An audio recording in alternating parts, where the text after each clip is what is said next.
2000 to 2001.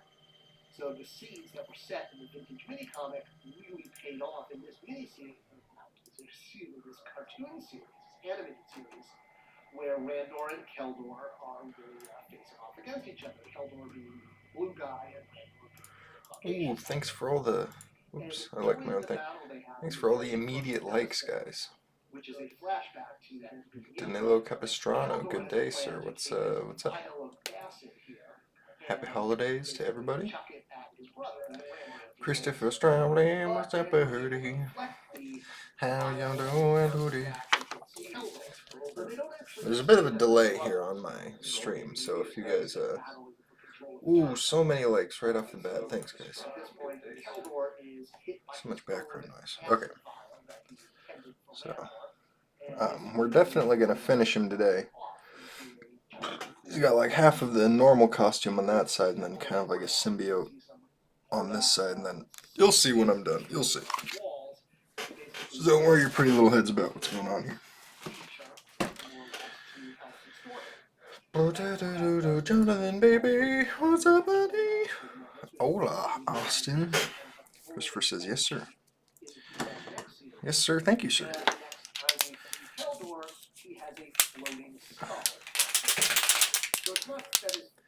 I'm learning about the secret origin of Skeletor from He-Man and the Masters of the Universe toy line from Mattel.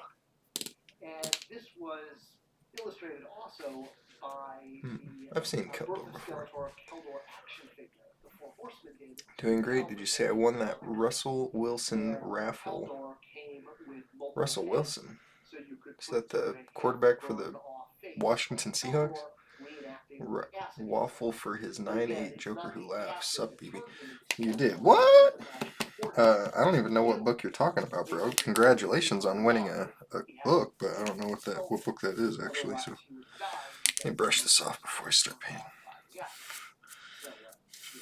This toy actually, I think, kind of misled some people to thinking the acid is what turned into the skeleton. The acid was the damage. Alright, so back to Hordak. So while only a little bit of his origin was really fleshed out in the 2000X series and by his action figure, and I love when action figures contest. Oh, he just sent it to me. That's a perfect example of doing that. Oh, hell yeah.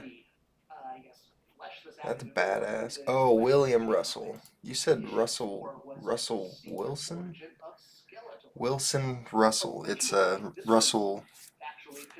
Oh, I already forgot his name. William Russell? Yeah, William Russell. Yeah. That's cool, man. Oof. I just got paint all over my thing. Yeah. He was an artist I followed, but he actually blocked me. I didn't say anything block worthy to him, so 100% sure why he blocked me, really.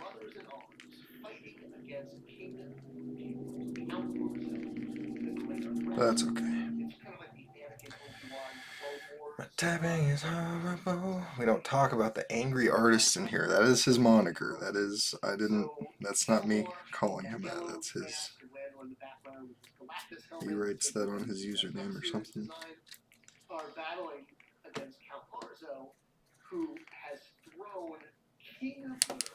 Oh shit, never mind. No, it's good, man. I've seen him do lots of Batman Who Laughs, and I really like him. I like him as an artist. I mean, I don't know. I really am not 100% sure. Because sometimes you block people through misunderstanding, right? So I really don't hold it against him. I try not to, so. You know, it happens. It's no biggie. He's already an artist, so it's not like we could potentially work together. I mean, we could, but I doubt it, because it's not like, well, he is a penciler, but it's not like I'm a colorist or something, right? I'm my own penciler, so I don't necessarily need to work with him, even though I wouldn't mind, but it's whatever. I try not to get upset about stuff like that, you know. It does make me sad, though. I wish everybody would just get along, you know. I just want everybody to be friends. I reached out to him in friendship, and then he immediately blocked me. I was like, whoa, sorry, my bad. He said he wasn't on your level, if I remember that. That is what he said. What I did was I went in and I said, hi, I'm a fellow artist. I was just wondering what you charge for commissions, because I'm starting commissions, right? This is back in July when I first started.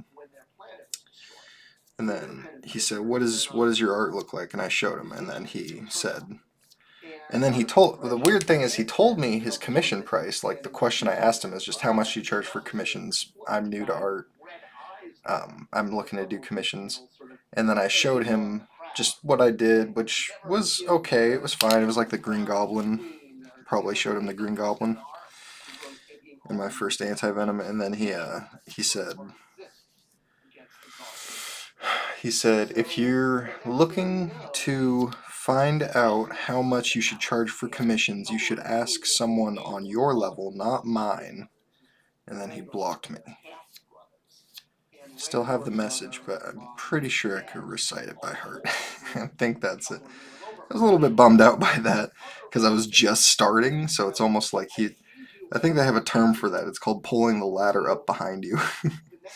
I'll reach out to new artists, even if they're not good, and I'll talk to them for like an hour sometimes, if they're really, really into art and they want to know more. But some people aren't that way, and I get that. I totally get it. I have thoughts like that all the time. Maybe he was having a bad day. You ever think of that? Maybe he was just having a bad day. I really try not to hold anything against anybody in general, you know. I'm like, well, better luck next time, because maybe they'll be the person who saves your life next time, or they'll be a really nice person, or they'll end up being your best friend, you know. It's like, you never know. You never know.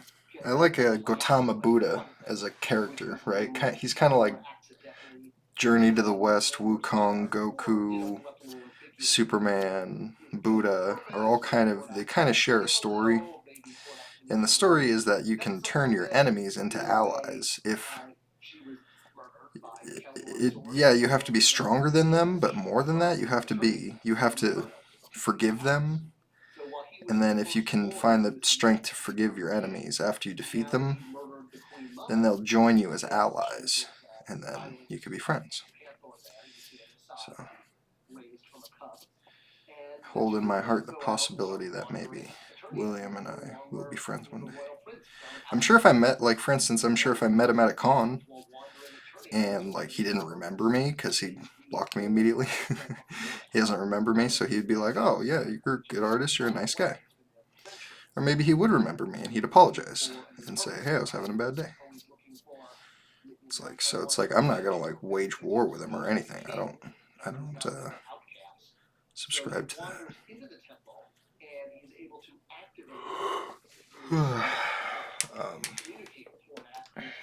My bad. I didn't know. I wouldn't have said anything. No worries, dude. Don't worry about it. Cliffy up in this pace. Fuck him. No, Cliffy. No, he's fine. Nobody ever send any. I don't want anybody to ever troll William Russell ever. So don't ever do that. Austin would approach this one artist on Facebook who dubs himself the Angry Artist with a nice question. No. Oh Christ! I have 18.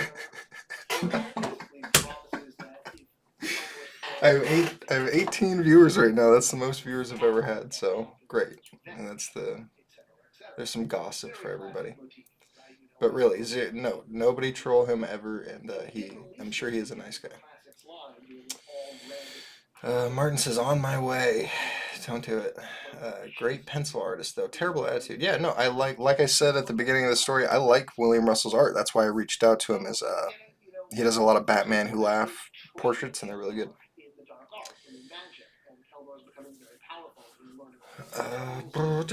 William Russell, yeah, he's a rude dude. I will not troll. Good. If I hear about anyone trolling, I will be pretty upset. I really don't like that shit, so I might block you. Just kidding. But maybe. Depends. You know, you never know. You never know. Some people like, I'll be frank, Clayton Crane will block people all the time. Occasionally he'll actually go on Instagram and read comments and message people back. And so if you ever wanted to send a cool message to Clayton, go ahead and try that, and maybe he will read it. And Clayton is a very, very nice guy. He just doesn't have a lot of time, right? So sometimes he will check his messages on Instagram, and he'll just block people immediately. He doesn't have time for that shit. So maybe William Russell is just like Clayton. So maybe I'll be like that one day if I'm professional enough. You know what I mean? You got time for newbies? I have time to talk to newbies because I am a newbie, but I literally don't know how long William Russell's been doing this. The prices he told me were not astronomical. He's fairly priced. He does good work, so I have no idea how long he's been doing this. So maybe he's got that. Maybe he's got that 2 days from retirement attitude. You know. Keldor tries using the magic that he's been taught by Hordak to take out the Faceless One and essentially claim the Havoc Staff for his own. But the Faceless One. Did you notice that I had 18 viewers when I was telling that story? How do they know? How does Facebook know when you're telling a gossipy story? Does it bring you more viewers, or do they? Because like how does that work? If I turn on E-entertainment in the background and it just plays gossip, will more people tune in somehow, just by virtue of the sound of gossip?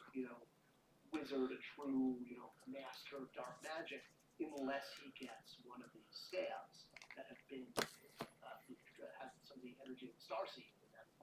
So during the battle with the Faceless One, Keldor kind of grabs the Faceless One from behind and gives him kind of this choking move, and in doing so makes physical contact with it. This invokes a series of flashing images for the Faceless One, where he sees the future that this boy attacking him, Keldor, is eventually going to block you in my pants. Nice. Christopher says he has very fair prices. Yeah, absolutely. So one realizes that in order for these future events to happen, for his grandson, if you will, the one on the right there, Skeleton. And I would not be opposed to coloring for him either, because I mean, he's a published cover artist, so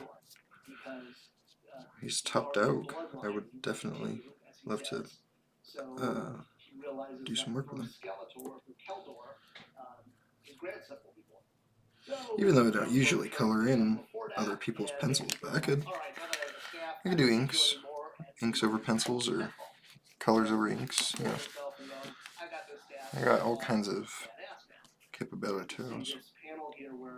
Pulls the hood up, and it's basically Skeletor without the skull face.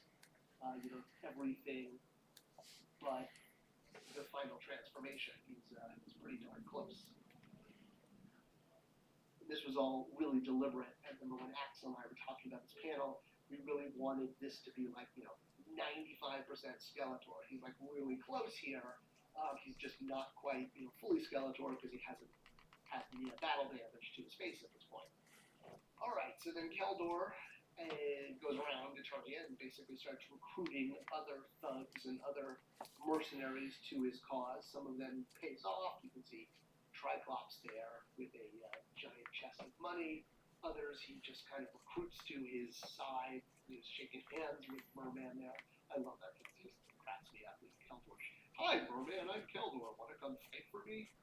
And then, of course, other evil warriors he either frees from prison, like Kronos here, who's the one who's going to become Trapjaw eventually, actually by Keldor's hand, if you read the Origin of Trapjaw comic book by MV Creations, which is really cool, by the way. You should definitely check out that comic.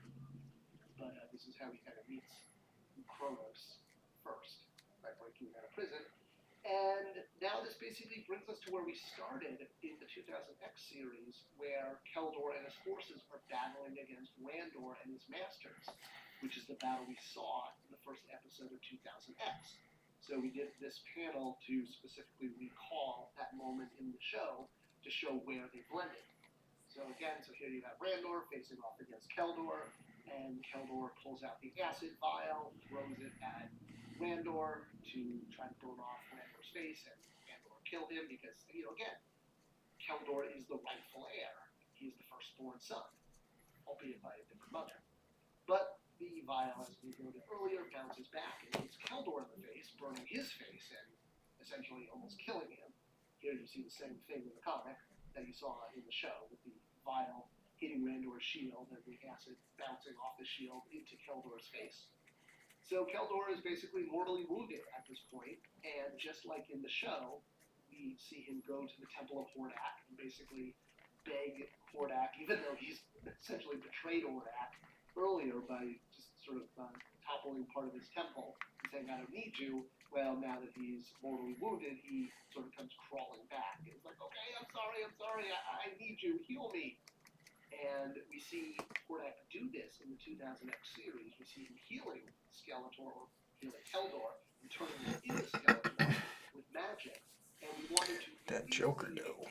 I guess, Nico Client, what's up?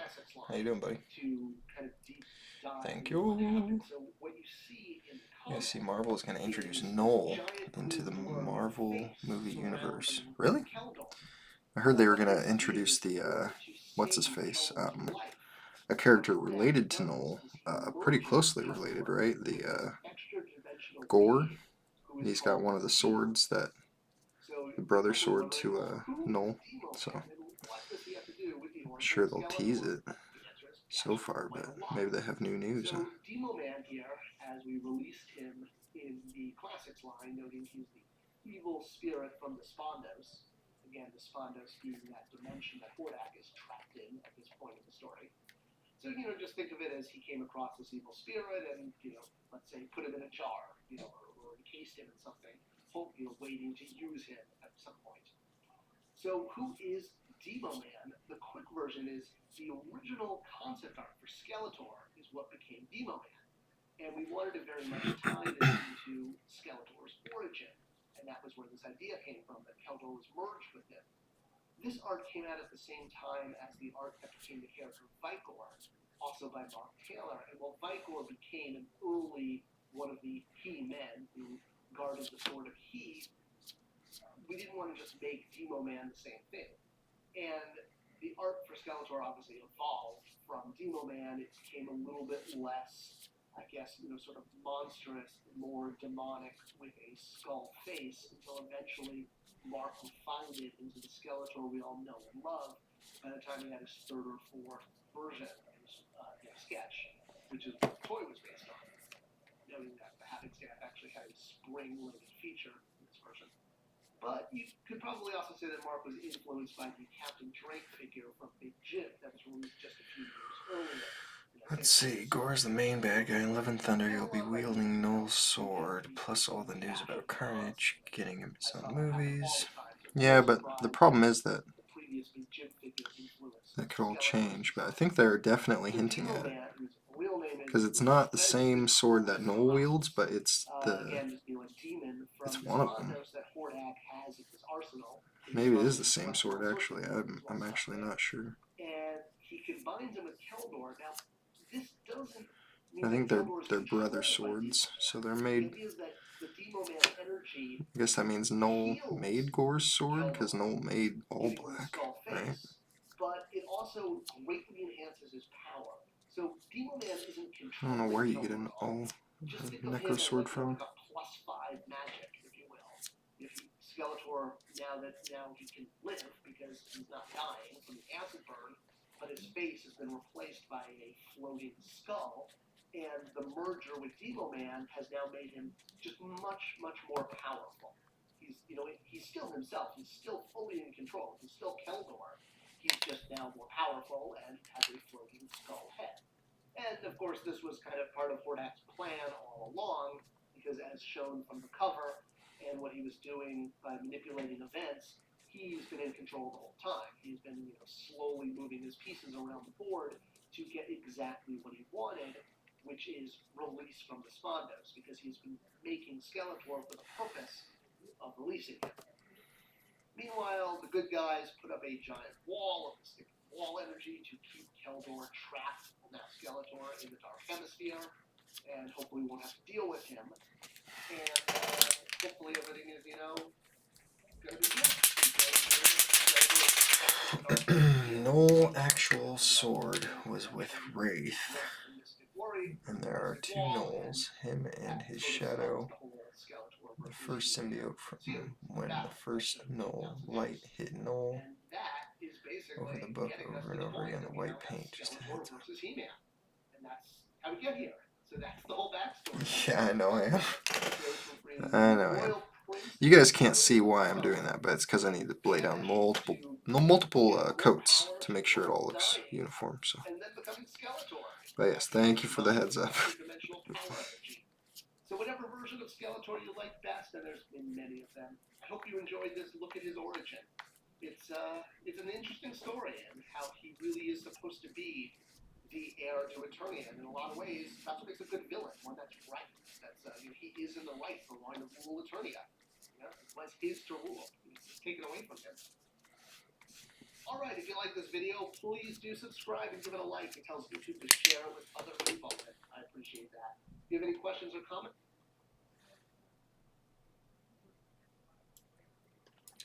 Not sure if you're super high, but you're going over and over again. Nope, I'm not. I'm just high on life, bro.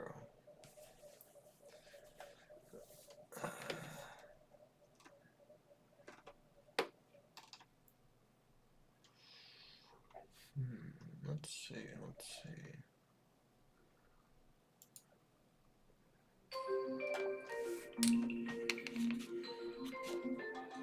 I am almost done going over it with White, though, so look forward to that. Hello, I'm Randall Carlson. I would like to welcome you to a very... I didn't plan on going over the whole thing with White, but you gotta do what you gotta do. I'm a designer and builder by profession. Oh, that didn't work. I have for many years been an avid Yeah, for many years. Of this amazing world we inhabit. Let's see, I gotta pull out my new pen. I think the problem is that this one's running out of ink, but I gotta freshen it.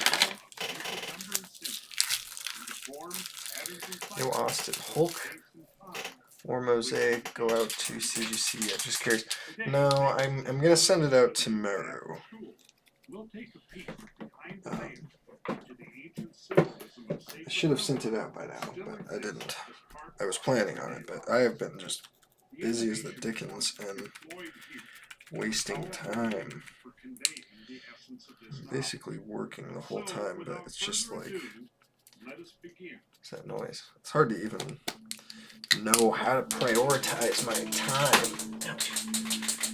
And but I could do it tomorrow. I just it's number and symbolism. I don't know, honestly, I didn't even think about it. I should have done that today. Oh, that's so fucking loud suddenly. Which one happens to have been brought up. And hopefully in the next Sweet, hour thanks. Yeah, and a you're half, welcome. showing you examples of this so that you can see for yourself what actually the universal language. I think at first I was just kind of waiting to see actually means. So we're going to jump right into it here. Talk about what the plan was with them. in everyday phenomena. What else is in this These are the box? things that we all pretty Oh much yeah, my other spawn. think about and use on a daily basis without ever really Christopher Stromlin. Mail is slow right now. Not all of my books are arriving late. Yeah, that's why I'm not really in too much of a rush, just because everything's going to be slowed down, basically, the same amount of time that I'm wasting, but we will get there. Oh yeah, some fresh ass paint right here, boys. Let's grab it. The 1440 minutes equates to 86,400 seconds. So if you just listen to these numbers, look at them, and let them kind of soak into your brain, once you've gotten into this as actually a system, a methodology of transmitting information, these numbers are actually carriers of information because each number stands for meanings beyond just the apparent ones. So we see 1440 minutes is equal to 86,400 seconds, and a 12-hour span of time, which is usually represented on the clock, 720 minutes, which equals 43,200 seconds. So those numbers, you'll think that obviously 43,200 is half of 86,400. The 1,440, we're gonna counter that number again here momentarily. So these are just examples of some of the time measures, how we think about time in our particular culture. Space measure, we talked about a foot, we talked about 12 inches, we talked about a square foot. You'll notice that the square foot has the same repetition of digits, 144, as the 24 hours does. All we do is we tack a zero. What the hell is he on that, talking the number of minutes in a day. I think Greg Carlson's way too high. Equaling 1728. I don't know what the fuck he's talking Call about. your attention to the 1 square yard, which is 1,296 inches. It turns out we can stick a zero on the end of that. We have 12,960 years, which turns out to be an awesomely important span of time in terms of some of the great cycles that affect this planet, and that's what we're going to be getting to. Geometry, everybody knows that a circumference of a circle is divided into 360 degrees, and that 360 degrees of arc, because each degree is subdivided into minutes of arc, there is then 60 times 360, as it says there, 21,600. And then you'll notice the 21,600 minutes of arc. Almost done going over, but wait 2 more minutes.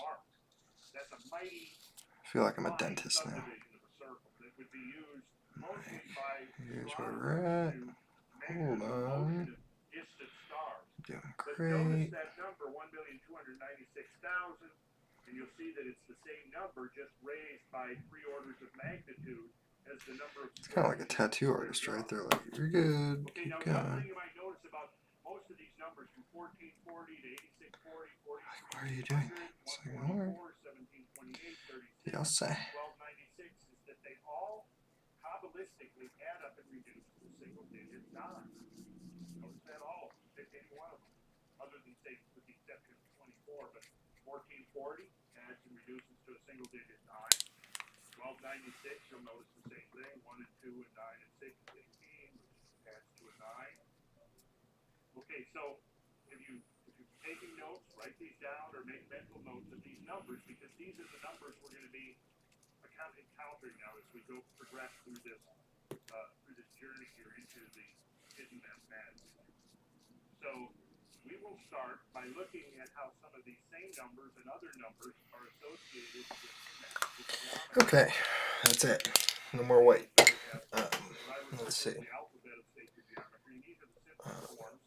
Yeah, you may want to wait until December 28th or so. Enjoy Christmas. Avoid mail hell.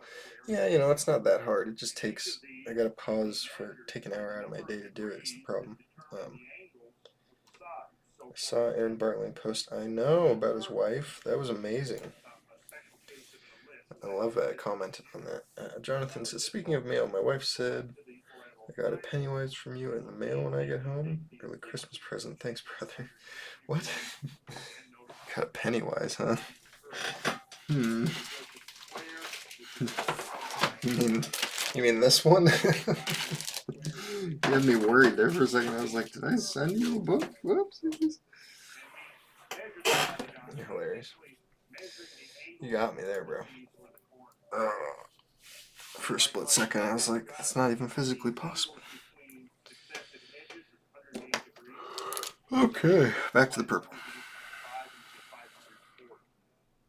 Again, notice, everything adds up to 9 for some strange reason. 108 is going to turn out to be a very important number. It's a lunar number, as you're going to see. 108, anybody know what metal has an atomic weight of silver? Atomic weight of 108? Yes, that's right, it's silver. That's right, it's silver. All right, so let's get into some of the solids. Tetrahedron is this form right here, and it's composed of 4 of the equilateral triangles. So we have, as it says here, there's 4 triangular faces. 4 times 180 is 720 degrees. It is the total angular measure of this particular geometric form. This is known as one of the platonic solids or regular. Dad, a Cliffy book. Yeah, I got Cliffy's books. You guys want to see Cliffy's books? That, you know, Pennywise. Let's set that down. Pennywise. Yeah. Oh, that's not Cliffy's book. That's something else. Got that right there. Yeah. I got Cliffy books all over the place. Don't ship till after the new year. It's probably a good idea. Cliff, I just like messing with you.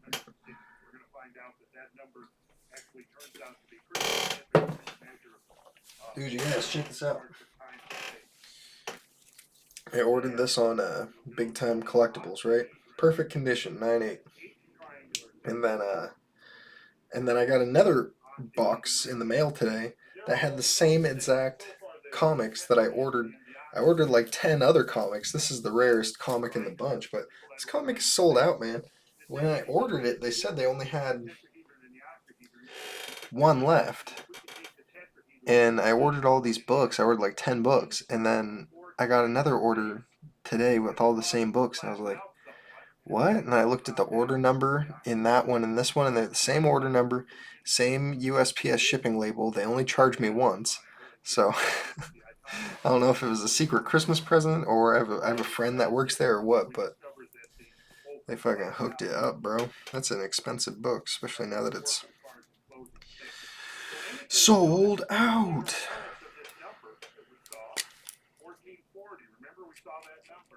And those are not for sale. Those are mine. They sent the order twice. Yeah, they did. They did. So pumped for you. Yeah, it's totally Christmas for me, dude. I was like, what? That really is. And it was like an expensive order, too. They gave me a shit ton of books.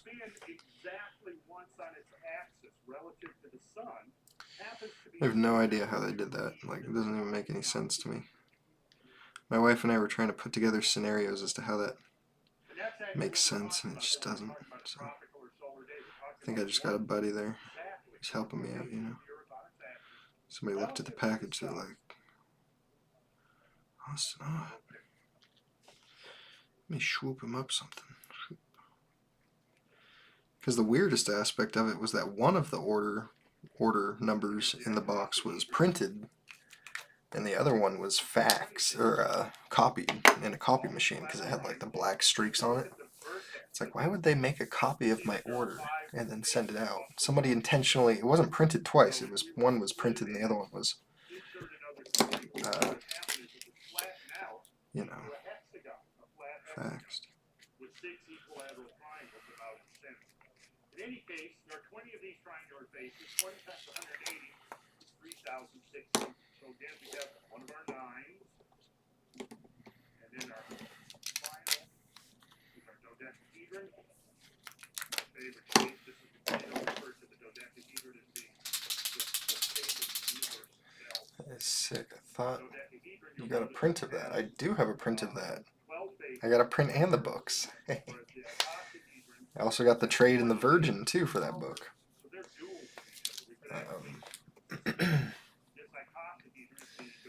Be sure to re-gift. Cough cough. Comic Karma. GH sent me 4 of the same CGC book once. I told him Gary, and they told me to keep one, mail the other 2 back, please. The Harley Quinn 25th anniversary pink cash ones. Yeah, you know, I'm a busy guy. I don't have time to email them about that, but if someone else wants to email them or if they ask me to send it back, I will. But I kind of want to keep it, so. I just think they hooked me up.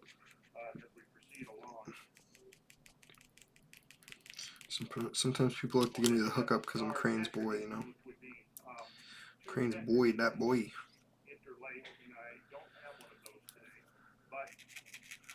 But they didn't tell me to keep my mouth shut about it, so I talk about it. I think it's awesome.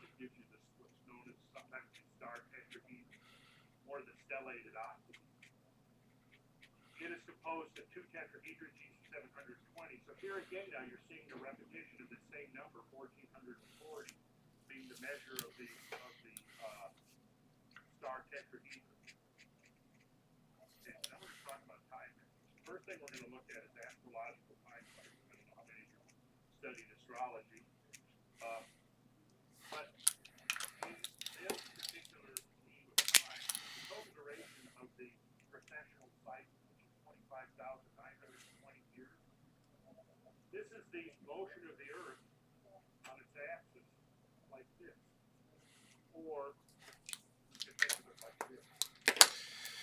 It is almost done. Yeah, I'll be done with it in an hour.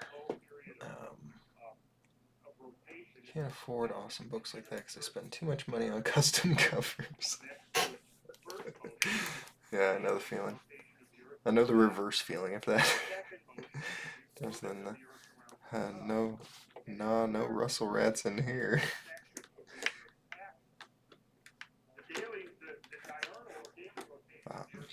Who said anything about that? What the hell are you trying to invoke over there, bro?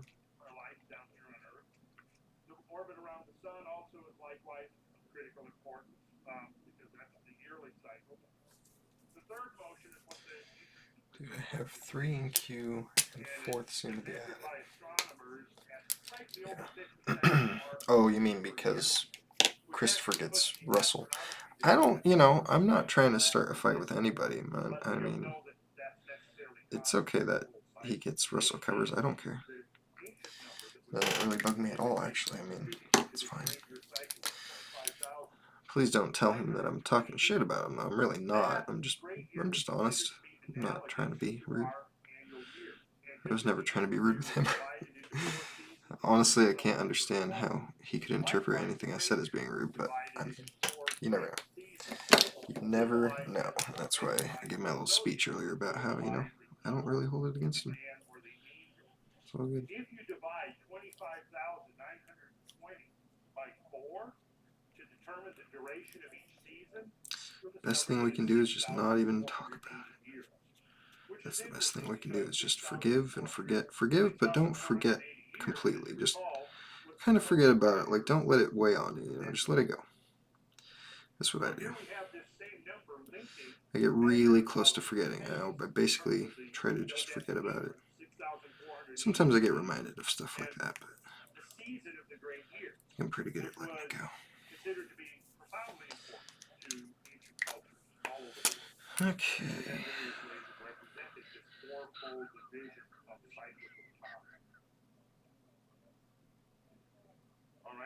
I love his little bow tie I'm doing right here, guys.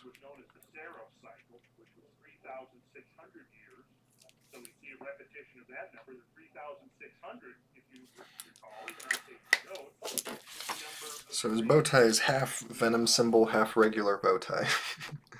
So the left half is a regular bow tie, and the right half is the Venom symbol. So that's the part that I'm so excited to be painting right now. And that number, you may recall, depending on how good your memory is the number of degrees measured here, 2,160. Then you'll notice the 2 deckhands of the ecliptic, or 20 degrees of the ecliptic, is 1,440, the number of degrees in the octahedron. And 1 deckhand, or 10 degrees, or for any of you who have studied astrology, you know that the deckhands are important to astrological determinations. 1 deckhand of 10 degrees then takes 720 years. So here we have all 5 of the platonic solids represented in these particular time cycles. And over here, I'm going to mention that ancient cultures all over the world used to run 2 calendars successively. Secular calendar, which is typically like our modern calendar of 365 and 1/4 days. And then they would have a sacred calendar of 360 days.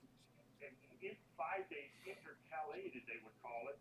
Typically, they would do, whether it was the Greeks or the Egyptians or even the Mayans, ancient cultures all over the world had similar traditions of setting those 5 days aside.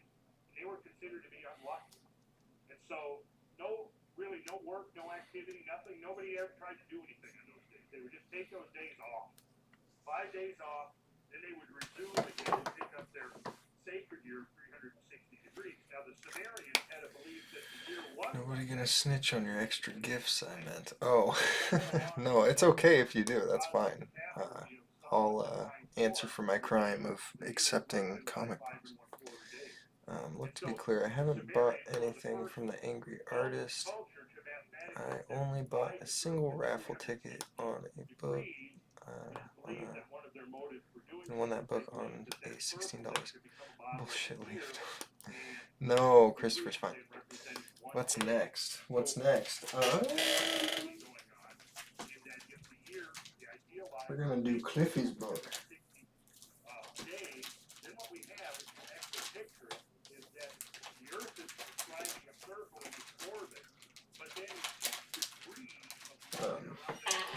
I'm not gonna go through my box right now, but we're gonna do Cliffy's book.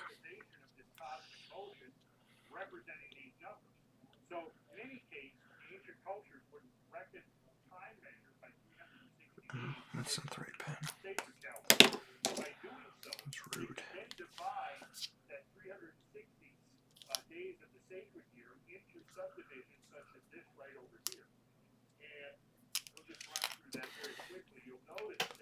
Cliffy next.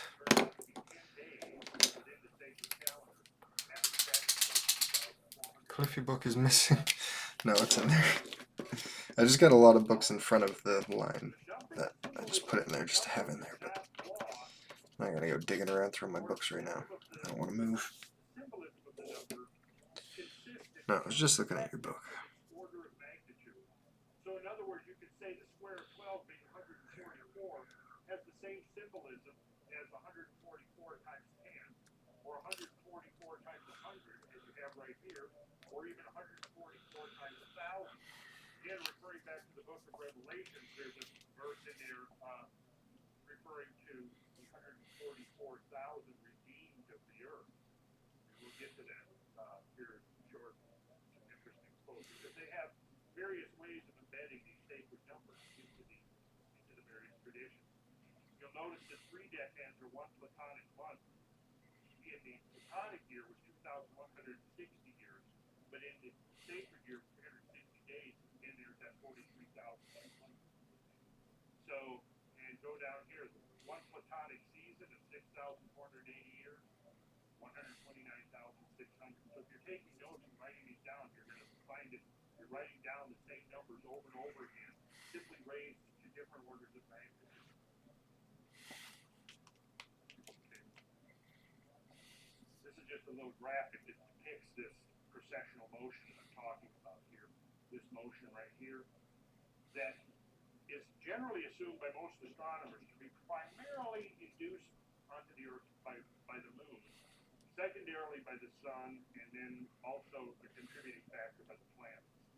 So it's almost, you could almost think of this precessional motion of the Earth's axis as being the vectoral summation of all the gravity forces of the solar system acting on the Earth. It's causing it actually, see, when the planet rotates on its axis, and this is a critical factor, as it rotates on its axis, it spreads out towards the middle. Its equatorial diameter is greater than its polar diameter. And that fact is critical to the Earth maintaining axial stability, so that it's not doing this in its orbit around the sun. If it was doing that, likely that higher life would have never evolved in the first place. But due to the fact that it spins, it spreads out so that the diameter of the equator is 26 miles greater than the diameter of the pole. The sum total of all the gravity forces impinging upon the Earth from moon, sun, and planets acts upon that bulge as if it was a flywheel, and is actually pulling it around. And it's that leads to the great year. And what it does is over a period of half the great year, 12,960 years, it reverses the season. So that if we were able to jump in a time machine back 12,960 or ahead 12,960, we would find that everything would be good. If we would keep the same Gregorian calendar in place, the season would have been reversed, so the winter would be July. In fact, and then what we see is that spiritually, like we know that when it's winter in the northern hemisphere, it's summer in the southern hemisphere. Well, those seasons would be reversed. They split. It's a back and forth. It's an oscillation between. I've seriously dirtied my yellow paint. I'll clean it here. Spoiler, we're gonna do the sickest cover ever. Gray Deadpool and a Venom Pool with tacos and green hot slime.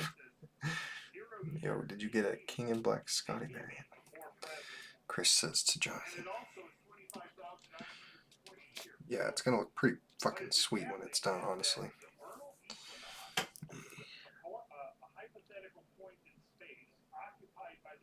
Let me spice up this cover a little bit.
Christopher Stromlin, we got a good idea for a sweet cover.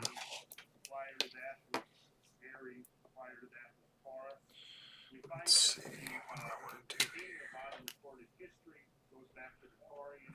I've tripped. Scared.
To be honest, Christopher, I don't think so, but I don't know. LCS said he ordered me a very cartoony, pop-looking variant along with many others, but I don't know until he gets back from Christmas vacation now.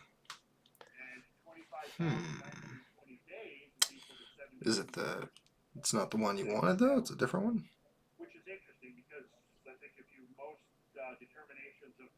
Doesn't he just have the one null cover?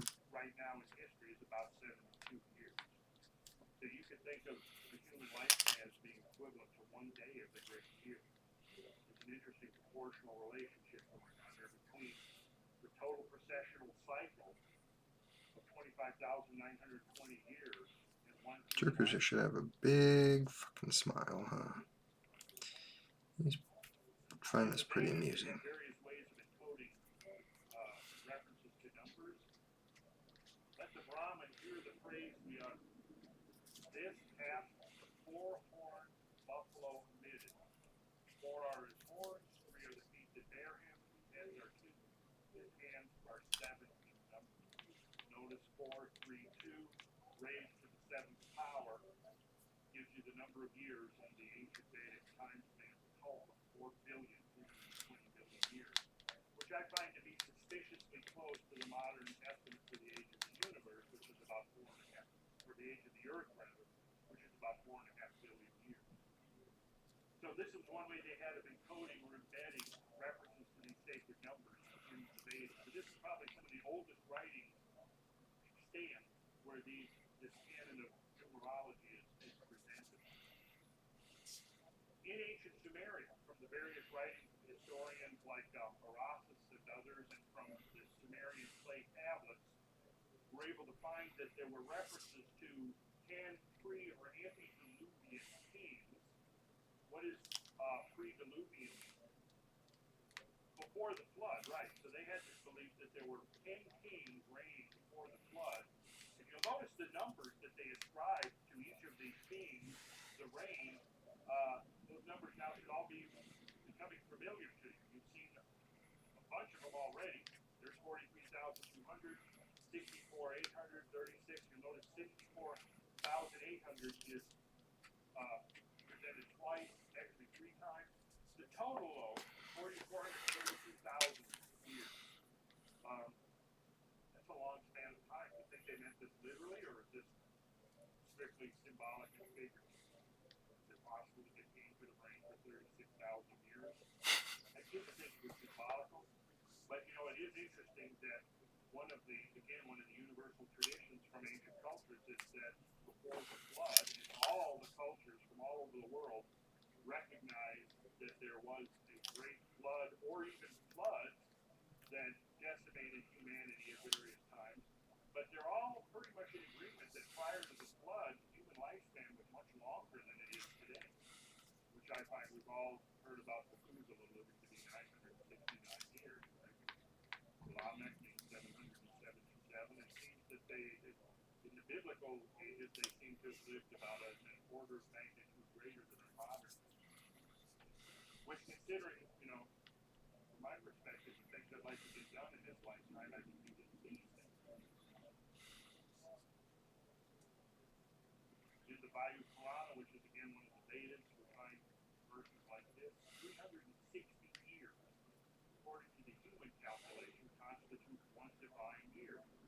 Wise people know that there are 4 yugas in Bharata Varsi. The first one is Treta, then follow Treta, Navapara, and Kali. Probably some of you have heard of the Kali Yuga that we're supposedly in right now. And supposed the age of darkness, the age of ignorance. But you'll notice that they reckon time. They have another. The Vedas recognize as a sacred year that they call, or a divine year, which is 360 of our years. Okay, now here's a tabulation of the Vedic age. Notice, we'll look first at the total in human years, and we see that the Kali Yuga, the shortest, is 432,000. Then we go to 864,000, 1,296,000, 1,728,000, 1,620,000. You'll notice that the total, or the Mahayuga, the Great Yuga, is 10 times the length of the Kali. And that's because you'll notice that the Rapara is twice, the Treta is 3 times, and the Satya is 4 times. So taking the original term, doubling it, then tripling it, then quadrupling it, adding those together would give us 10 times the number we started with. But again, notice the number that the Vedic ages begins with, 432,000, is the same number that the Sumerian kinglet ends with.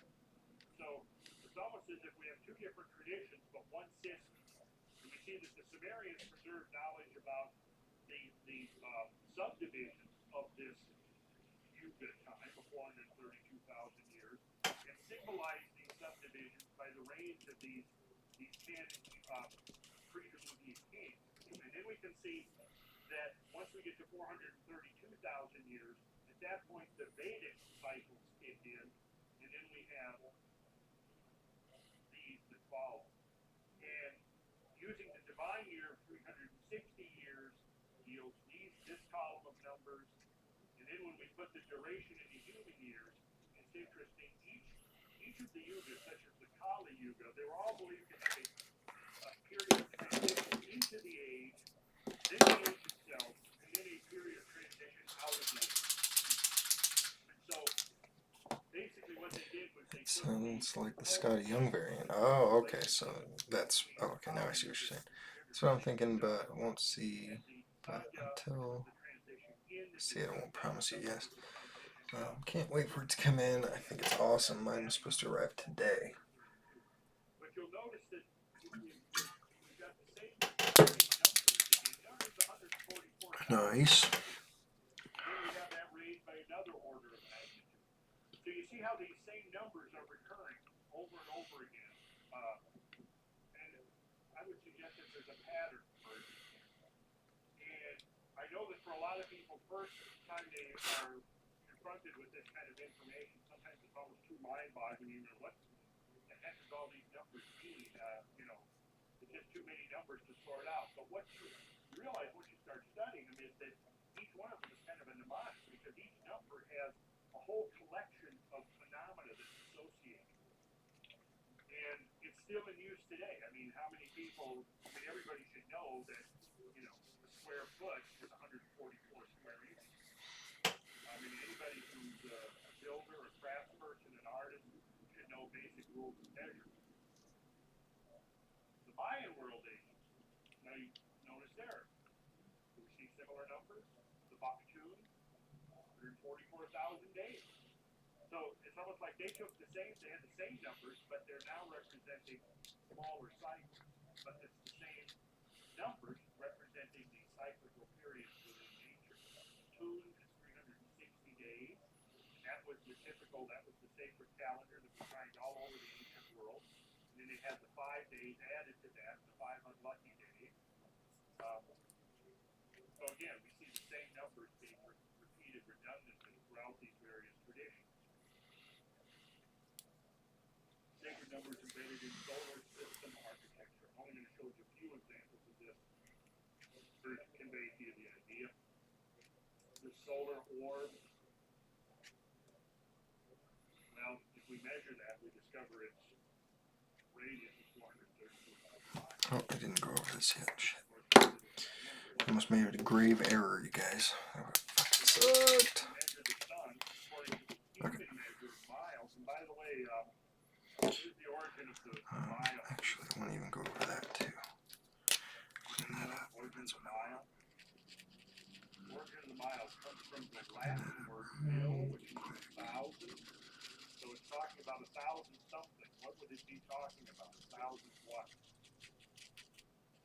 1,000 feet. That average 5.28 feet in length. It actually goes back. We know that Romans were using a mile. There were 1,000 paces, and they would lay out. Rome, for example, had a city center, and everything was measured outward from that city center according to paces. And those paces were 1,000 of them gave the Roman mile. The Roman pace was a little bit shorter than the British pace, which is where we get our mile from. Our mile, in fact, interestingly, and I'm going to show you a diagram of this shortly, Stonehenge is 105. The outer ring of the Sarsen stone circle measures right at about 105.6 feet, which makes it 1/5 of a mile, or 1/50 of a mile, I'm sorry. That and several other numbers that we find in megalithic structures in ancient England suggest that the mile was actually a unit of measure that was being used as long ago as 4,000 years or longer. And we're still using it today, the same unit of measure that could have been used 4,000 years ago. And for that reason, and once you begin to get into and understand the sacred basis of our ancient metrological and measuring system, you'll realize that if we convert completely over to the metric system, we're going to lose something very, very profound. All right, remember what was the length of the Kali Yuga? 432,000 years. What was the length of the Dwapara Yuga? 864,000 years. What was the length of a Platonic month? 1/12 of the great year. Anybody remember? 2,160 years, right? The same number of degrees that measure the cube.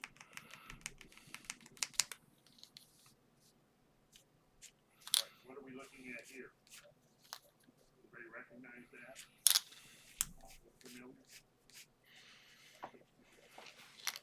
The moon has a radius of 1,080 miles, gives it a diameter of 2,160. Remember I said that 1,080 or 108, double 2160 was a lunar number. See, this is a clue to you now. There are several references, for example, in the Sumerian tradition describing the ark built by Zisimus, which is being described as a cube, which makes no sense. And what kind of a ship is it that would be described as a cube? You know, that wouldn't be very seaworthy, a cube, right? So it's not referring to an actual ship as you think of it. It's referring to the cubing of the sphere. In this case, the sphere that it's referring to is the moon, which was symbolically considered to be an ark. To many of the ancient cultures that believed that the earth was periodically destroyed by catastrophes. So we have the number 1,080, and we have the number 2160. And then we have the earth. And again, because of the spinning of the earth on its axis, we have this difference between polar diameter, 7899, or just take a round number, 7,900 miles, and the equatorial diameter, 7,926. So that creates a 26-mile difference. Thanks for that 26-mile difference.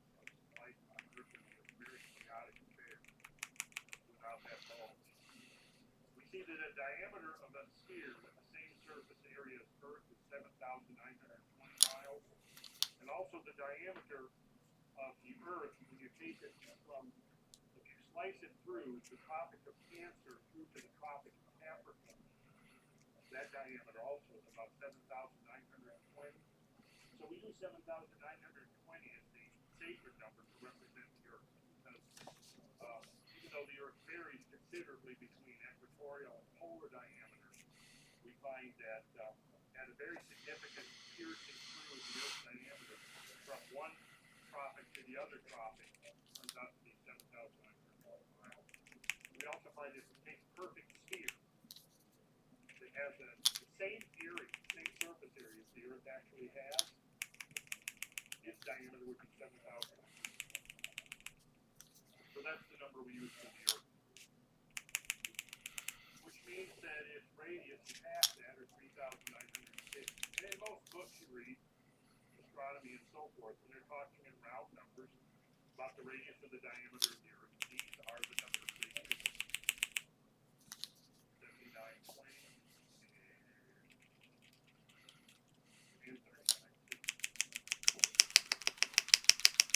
Now, look at here, evidence for advanced geodetic knowledge in archaic times. What is geodesy or geodetic knowledge? Geodesy is the determination of the size and the shape of the Earth. Early in the 19th century, such knowledge was acquired by extensive land surveying, triangulating over large tracts of the Earth's surface. Since the 1970s, orbital satellites have provided the most accurate picture of the Earth's exact size and mass distribution. Any advanced comprehension of the larger picture of our planet as a suitable abode for the evolution of higher life requires knowledge of its size and shape. Total mass, of course, determines speed of gravitational constant. The equatorial bulge is an integral component of the forces acting to oppose rotation and orbital stability on Earth as it wheels about the sun. The relevance of these two basic factors to the evolution of life cannot be underestimated. Ancient master builders understood Earth's fundamental geodetic parameters on a level not equal until the advent of modern satellite survey. How do we know this?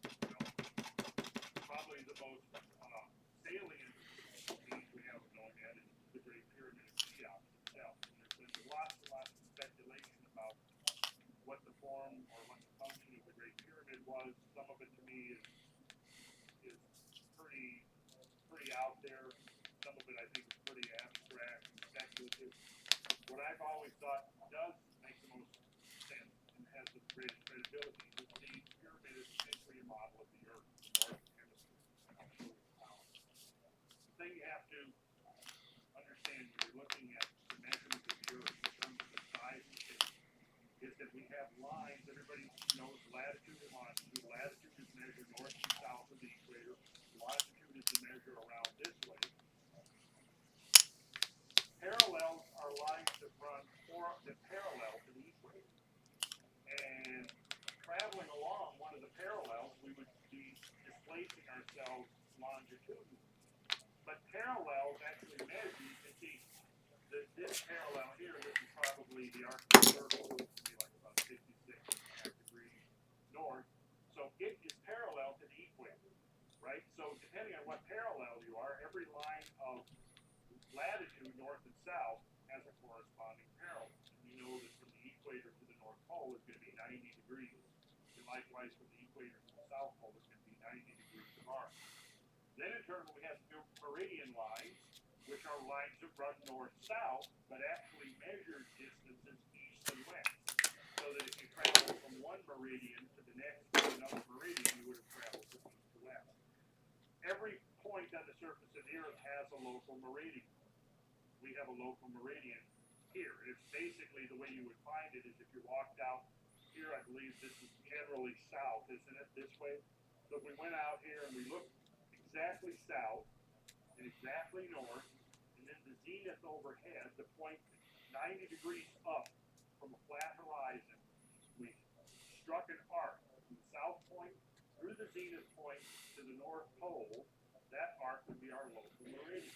And as the Earth turns under that local meridian, we measure all astronomical motion relative to our point on the surface of the Earth with respect to that local meridian.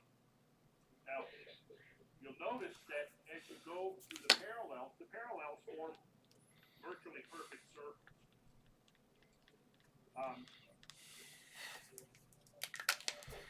Meridian lines, on the other hand, are not circles because of the flattening of the Earth. Because of the expansion of the equator, you draw a line around it this way, cut the Earth this way, it's not going to be a circle. If you cut it this way, it will be a circle.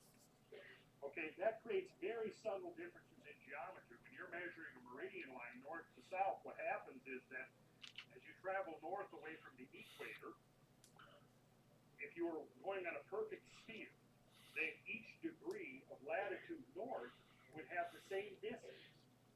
But it's not a perfect sphere, it's flat.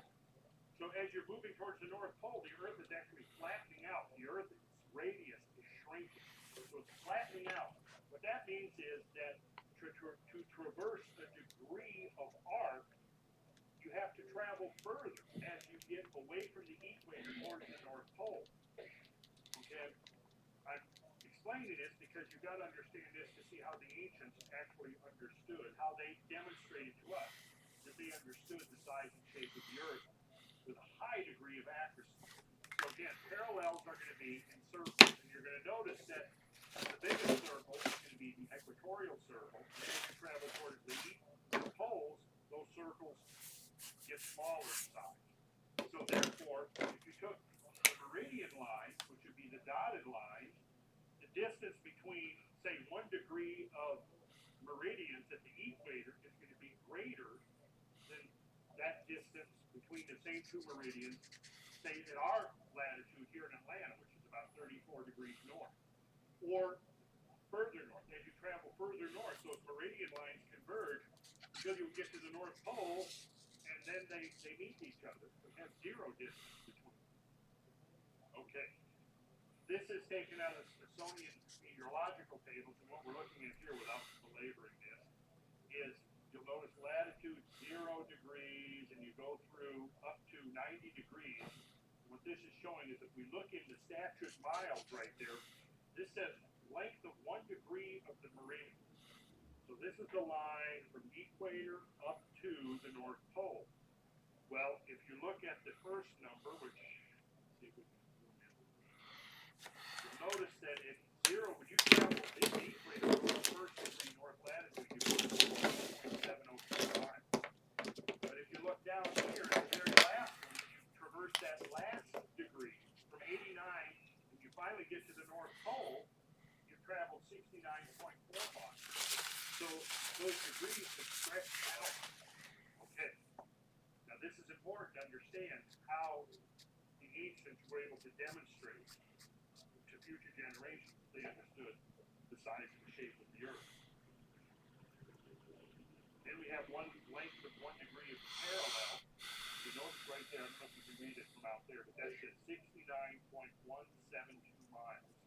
So think of a circle going around the Earth's equator. You've traveled 1 degree, 1/360 of that distance around. You've gone 69.172 miles. Let's go halfway up from equator to North Pole, which would be 45 degrees, and you see right there, you've gone 49 miles.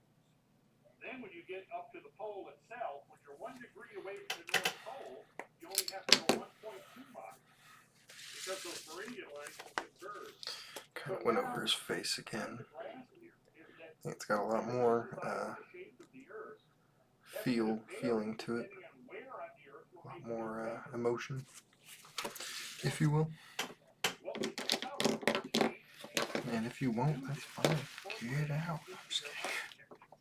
So that they would derive units of measurement that were ultimately based upon the size and shape of the Earth where the structure was being built.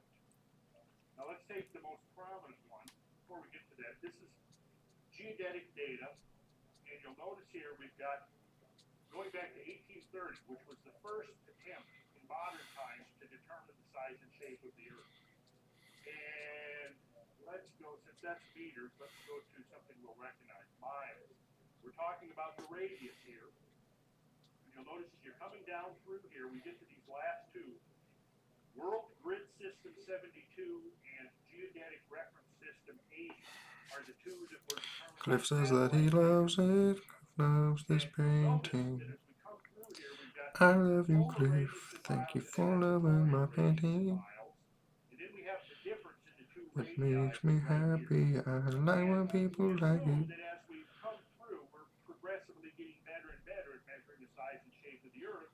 And finally, with satellite measurements, we're getting down here, and we've determined that the polar radius, for example, 3,949.8934, 3,949.8948. What does that translate into? Well, let's see. In terms of feet, that's a difference of 250 feet roughly between between these two measurements. In other words, between the first satellite measurement in 72 and the second one in 1980, the difference was about 250 feet.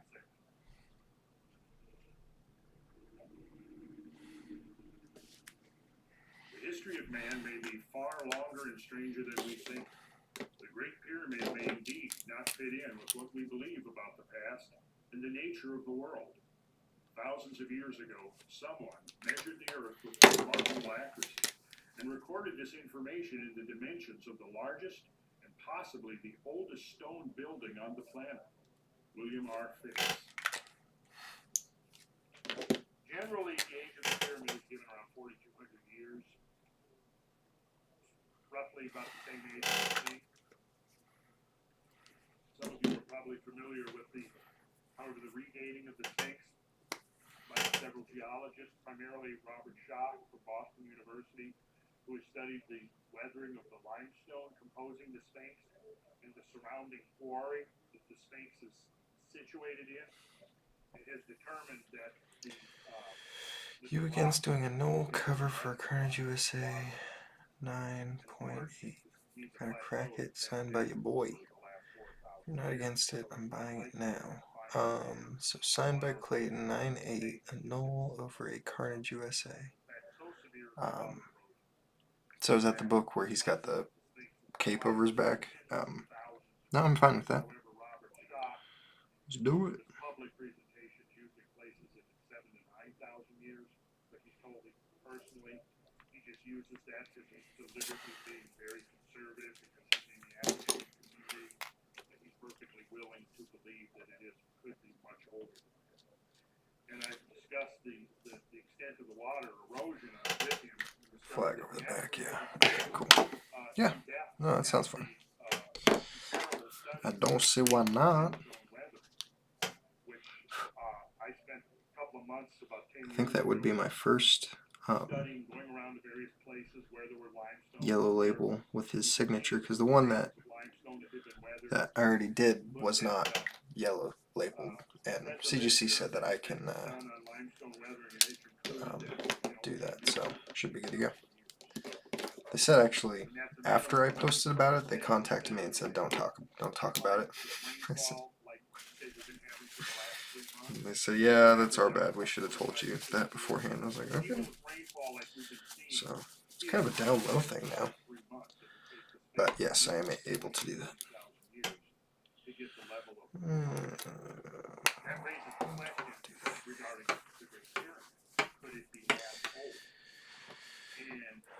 Okay, getting it now. BB, awesome. You didn't have to get me that book for our bet. Oh my gosh. What was your bet? What was it? Something with the Mandalorian?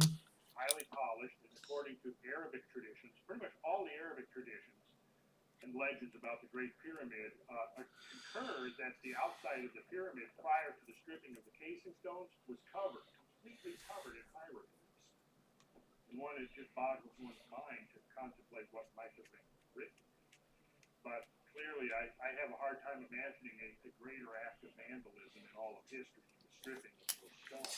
Including the 90s remakes. Into the pyramid up until the time of Al-Mamun, which was, I think, around He's talking about Star Wars. I liked Rogue One. That's the only movie I've seen. Everybody says it's a good one, so I think I got lucky on that, right? And it caused most of the buildings in Cairo to collapse, and it also loosened some of the casing stones on the pyramid, which allowed them to get in and pry those stones loose from the top. And all of the stones were then stripped off, and that indirect high-quality limestone was stripped off and recarved and used in buildings to rebuild Cairo. So I've often thought there's probably temples somewhere in Cairo where maybe some of those original stones are still to be found with inscriptions intact. Of course, I have no idea, but I oftentimes thought, wouldn't that be cool? Anyways, they stripped off the stones, and as they stripped them off, there was a lot of rubble that fell down and buried the bottom of the pyramid, which turned out to be a good thing because it buried the bottom casing stones. From those bottom, preserved them. And so from those, the various researchers could determine what the original exact angle of the pyramid was. And according to most calculations, it was around 51 degrees, 51 minutes, 14 seconds. I don't know if that level of accuracy is credible or not, but 51 degrees, 51 minutes would be. And from there, we can then determine what the geometry of the pyramid would have been and what its original height would have been simply by taking the tangent of that angle, 51 degrees, 51 minutes, and knowing the base length, one could calculate what the original height would have been to a high degree of accuracy. So that's been done by, 4 or 5 different people over the years. J.H. Cole in 1925 did what's considered to be the definitive survey of the Great Pyramid. He was a professional surveyor who did a very meticulous survey after they had just cleared away all of the rubble. He had access to it, did it under contract to the government of Egypt. The numbers that I'm about to show you. Like I said, Luke is the first and only Jedi to wear all black. Anakin wears dark brown and a little black. Oh, that's the bet. Yeah, he says entire the franchise weapon wear all black. Okay. I think Anakin for one did at one point. I need to watch them all. Yo, what's up, Jason Brosma? What's up, bro? Christopher just watched them last night, 2 days ago with his youngest. That's cool. I love showing kids movies. Dominic Daly's another great artist. He posted a video the other day of him showing his like 4 or 5-year-old daughter, probably 5 years old, Terminator, and she's like crying, and he's just laughing his ass off. It was pretty funny though. It's all good fun. She liked the movie, but she didn't like that main character like died at the end. I don't even remember. I thought she lives, but maybe she dies. Nuts. That outside the corners, which was the floor masonry, there are these sockets. And one picture showing the socket. This is showing one of the sockets that's still there that sits outside the floor masonry. But based on those sockets, they were able to reconstruct what the original base of the pyramid would have looked like. So here would have been the 51 degrees, 51 minutes coming down, sitting on this 55 centimeter thick socle here, like this. Well, what this did was it gave two ways of measuring the perimeter of the pyramid's base. One could be measured from this point up on top of the socle. The other could be measured from down here that included the socle. So what you ended up with was two ways of measuring the pyramid's base. Well, which one was the correct one? Well, they were both correct. I think that they were actually intending to embody in there that there were two ways of measuring the pyramid's base. So what we have is the length of the base on the socle, which is the shorter of the two up there. It was varied from side to side. Zoom in on the face. I want to see it closer. Closer. Come closer. You're like a dying man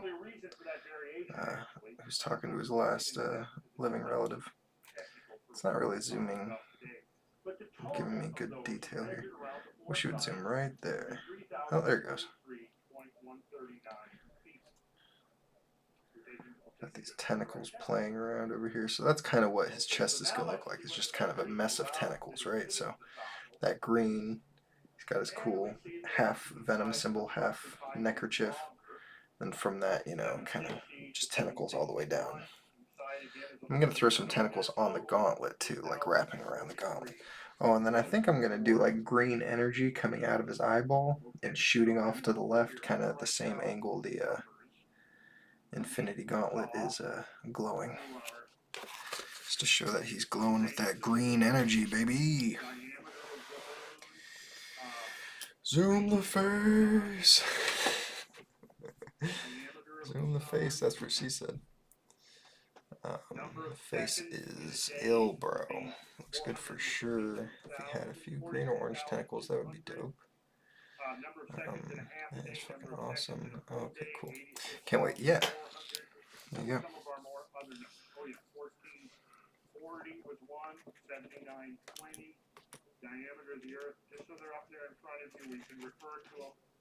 I'm going to try to finish this bad boy tonight.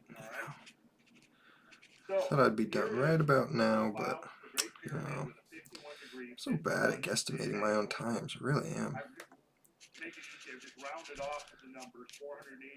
I need to get better at guesstimating times in general, because that's kind of my job with Clayton too, is to guesstimate times. It's like huge, probably the main part of my job is guesstimating times. And usually I'm pretty good with it, but with my own art, not as good. That's the one thing I'm also not good at estimating for Clayton too, is how long it takes him to do a revision. Because let me guys give you the breakdown of what it's like to be me at fucking Crane's Road Tours, okay? Because I'm doing all the heavy lifting, okay? He's signing his name over and over again. I get how that can be exhausting, but it's not like what I'm doing, okay, bro? Okay? I'm running around back and forth grabbing books. I like go up to someone, I have to memorize like a list that I came up with, you know, of like, here's what we have. I'll give announcements to the line. You know, Martin was there one time. He kind of heard my announcements. But like, basically I'm just running myself ragged. And then some shops, like the shop Martin was at, that shop got pretty decent towards the end of the night. Pretty decent for me, but some shops are just fucking brutal. And yeah, I can't even remember why I started bringing that up. But oh yeah, because guesstimating time. So like I have to guesstimate, you know, how many revisions does he owe? How many do we have time for? Because like we got to get out of there. In most cases, we're driving through the night, you know, trying to make up for lost time, not getting much sleep. So it's like So most of the time we're just like, you know what? We're just going to not get much sleep and we're going to give these people some revisions. But in other cases, it's like we don't even have time to do that. We have time for 4 hours of sleep and driving, so we don't have time to screw around. So it's like you got to be super good at managing time. And when it came to him doing revisions, it's like could be 5 minutes, could be 15 minutes, could be 19 minutes. It's like he just fucking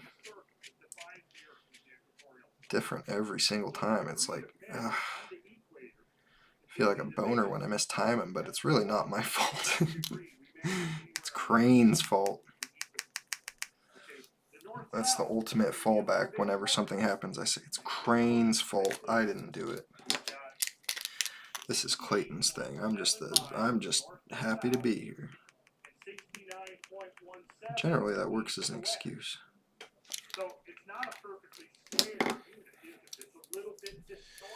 OMG, I peed. You're gonna be sick as fuck. COVID sick, yeah. Just call it good right here and start mine. Okay, I'm done. Just like close my eyes and sign it in purple, just right across his purple body, just so it looks extra bad. Like, oh, Cliff told me to do it. I'm sorry, Martin. Cliff told me. That would be pretty amusing. But pretty fun. Dude, let me drive you guys, secure you guys, hold you guys. Right. We would if there was, if we had the resource. Well, Clayton has the resources, but he's a bit of a stickler. He doesn't like to spend his money. But if we had the resources and the space and the room to do it, we would. But Black Flag is coming on the next tour, so they're going to do all the rest of the heavy lifting for us. So I would say we're good. But thank you, I appreciate it. People are always like, man, I'll be security for you guys. It's like, I'm not a celebrity, I am the security. It's like everybody's trying to take my damn job. It's like, yeah, I'm not like a professional security or anything, but I'm capable. We got it. We're good. We're tough guys. Clayton's capable too, man. You don't even know. He's got all kinds of fucking tricks up his sleeve. All kinds of tricks.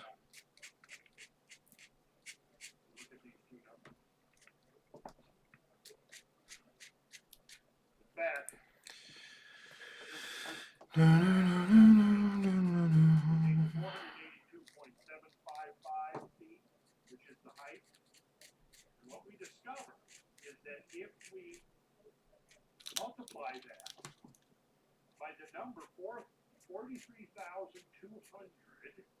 which is one of our sacred numbers that we've seen right there, 43,200, it shows up in the Vedas and the Sumerian king lists, etc., etc. If we multiply the height of the pyramid by that number, this is what we come out with. 3,949.83 miles. And notice the difference between the pyramid, which I call the standard polar radius, and World Grid System 72 is only 313 feet over the entire size of the Earth.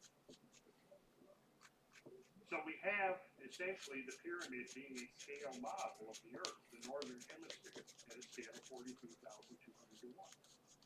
If we take the pyramid, enlarge it by 43,200, its height, including the socket, now becomes the polar radius of the Earth within 300 feet of our satellite.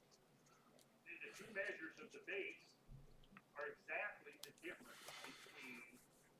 I'll secure the shit out of you someday, bro. You Visage.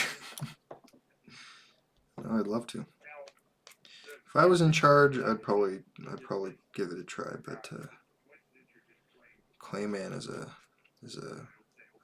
wild card. Clayman is a wild card. The surveys of Egypt, like gold, you can take the geodetic surveys. I didn't make those numbers up right in the budget.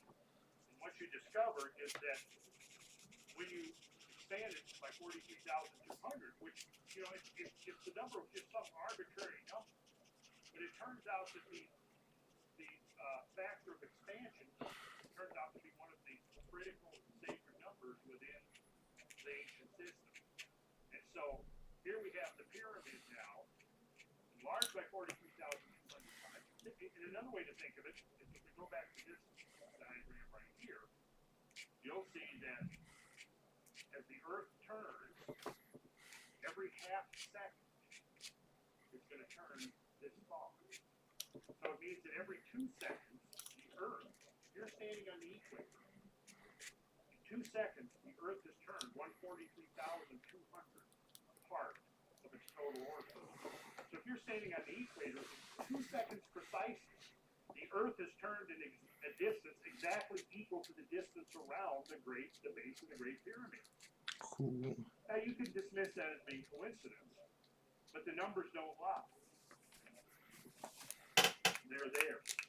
And so when Jim R. Fix was saying that someone somewhere thousands of years ago was able to measure the Earth with great precision, and I haven't, of course, elaborated on all the details. I'm trying to give you the overall picture of how it might have worked. Referring back to our geodetic data, if we look at the various ellipsoids that give the polar radius, and then we take each of those polar radii, going from all of these ellipsoids down to Clark ellipsoid, has been the one of 1880, has been the one used in the United States for all. Yeah, Cliff, I was jealous of your lasagna, so I showed my wife and I said, I want this for dinner tomorrow. I want lasagna. She said, okay. So that's what I'm having tomorrow. Some jelly.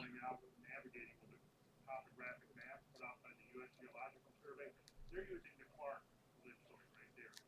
But you'll notice that when we take these various polar radii lengths and divide them by 43,000. Oh, yeah. See the numbers we get right here.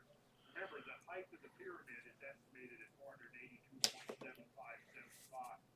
So looking at this, what you see on here, which one would be the closest?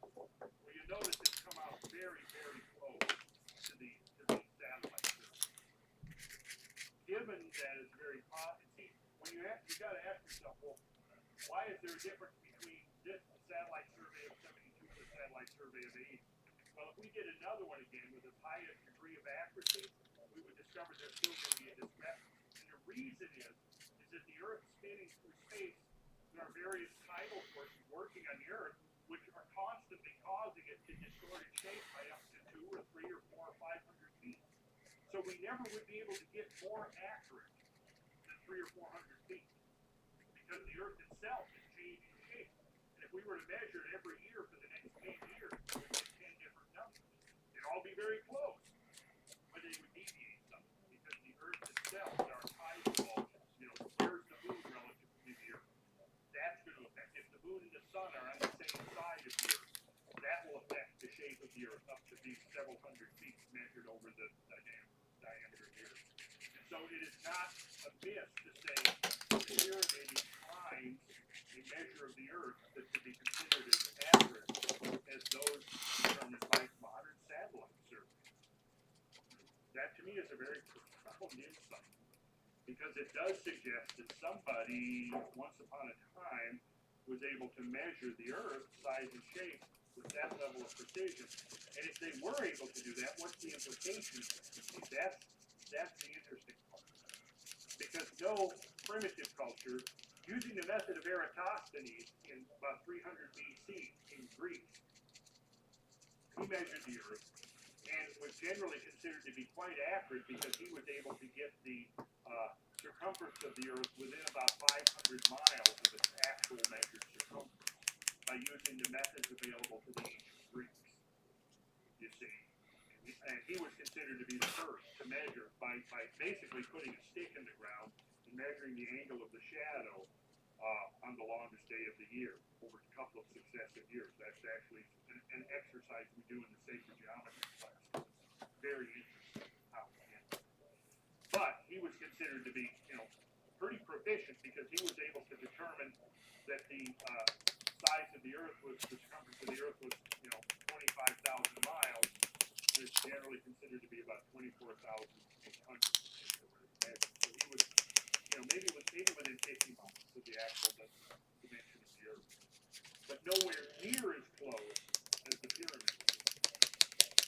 again, even if the pyramid was built 4,200 years ago, you got to say who 4,200 years ago had the technology to measure the Earth with that degree of accuracy. Now, that we know of, nobody 4,200 years ago did, or how they would have done it. No. And the other, if it turns out that the pyramid could be much older, leads us back to the 10,000, 20,000. This to me is one of those little, sort of like the little crack in the dice. If you don't keep it plugged, the whole edifice of contemporary knowledge could get swept away. Because we can't acknowledge somebody 10,000 or 20,000 years ago was scientifically sophisticated. That was the days of Cro-Magnon man and Alley-oop living in the cave and so forth. The cave is silly. Yeah, I'm sure people did take refuge in caves when things got really crazy out here. Yes, I think people did take refuge. But see, this is one of those things, again, if you accept that it's not just a coincidence, it opens up a whole can of worms that mainstream science generally doesn't want to address. Because we're the epitome of scientific evolution right here and now. Nobody before we built satellites could have measured the Earth to within a couple of hundred feet of its actual dimension. So, given 2 seconds of time, 143,200th part of the daily rotation, a point on the equator will travel a distance precisely equal to the perimeter of the Great Pyramid's base as measured with the socket. In 1/2 second of time, a point on the equator will rotate a distance equal to one side of the base of the Great Pyramid measured with the socket. So here you have a time and space measure integrated into one. The time measure comes in because it's the span of time that the Earth has moved. In 2 seconds, the Earth has turned and moved the distance within a fraction of an inch, being the distance around the base of the Great Pyramid. And so the height of the Great Pyramid measured with the socket is 143,200th part of the Earth's polar radius. So therefore, the Great Pyramid is a model of one hemisphere of the Earth at a scale of 1 to 43,200. So if we took the Great Pyramid and we created a duplicate and turned it upside down, put the two together base to base, that would now give us the polar diameter. One more example, the Parthenon, to show that this geodetic knowledge was still extant down to the time of the building of the Parthenon about 2,400 years ago. This is the east facade. We're all familiar with the Parthenon. It's almost as well known as the Great Pyramid. Well, we measure its base in the manner that I'm showing here. It's 100 Greek feet. So how long was a Greek foot? A little bit longer than our modern foot of 12 inches. Before we do that, let's look at the dimensions of the Parthenon. Based upon our American feet that we use, the east facade is 101.2957 ... feet. So if we divide that by 100, we get the length of the Greek foot, which would have been 1.0129, etc., of our American, which are actually the British feet.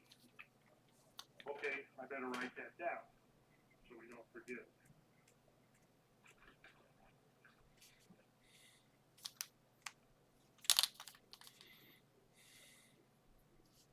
Good enough right there. There's the width of the Parthenon measured in our American feet. And also notice the latitude of Athens, where the Parthenon is located, is 37 degrees, 58 minutes north. And I'm going to write that down, 37 degrees, 58 minutes. So it's almost 38 degrees north. And here we have, based upon numerical and proportional relationships, augmented by extensive analysis of ancient structures, artifacts, and texts, Staccini, who was considered one of the preeminent metrologists of the 20th century, he determined various lengths of the foot and came up with the Greek foot of 1.011464. Now notice here we've got the width of the east facade of the Parthenon divided by 100 gives a Greek foot of 1.0129 for a difference of 0.018 inch in excess of the length of the Greek foot that's calculated by Skan. It is acknowledged by architectural historians that the Parthenon was originally built to be 100 Greek feet in width. This would have made it equal to 101.14 English feet when built. Now, if we go back to the length of 1 degree of the meridian, and we look right here at the latitude of Athens, we find something very interesting. Length of 1 degree of the meridian, the latitude of Athens, is 68.962 miles or 364,121.647 feet. So if we take that number divided by 60, gives us the length of 1 minute of meridian arc. Then we divide that meridian arc by 60, it gives us 1 second of meridian arc. And notice what 1 second of meridian arc is, 101.1449 feet.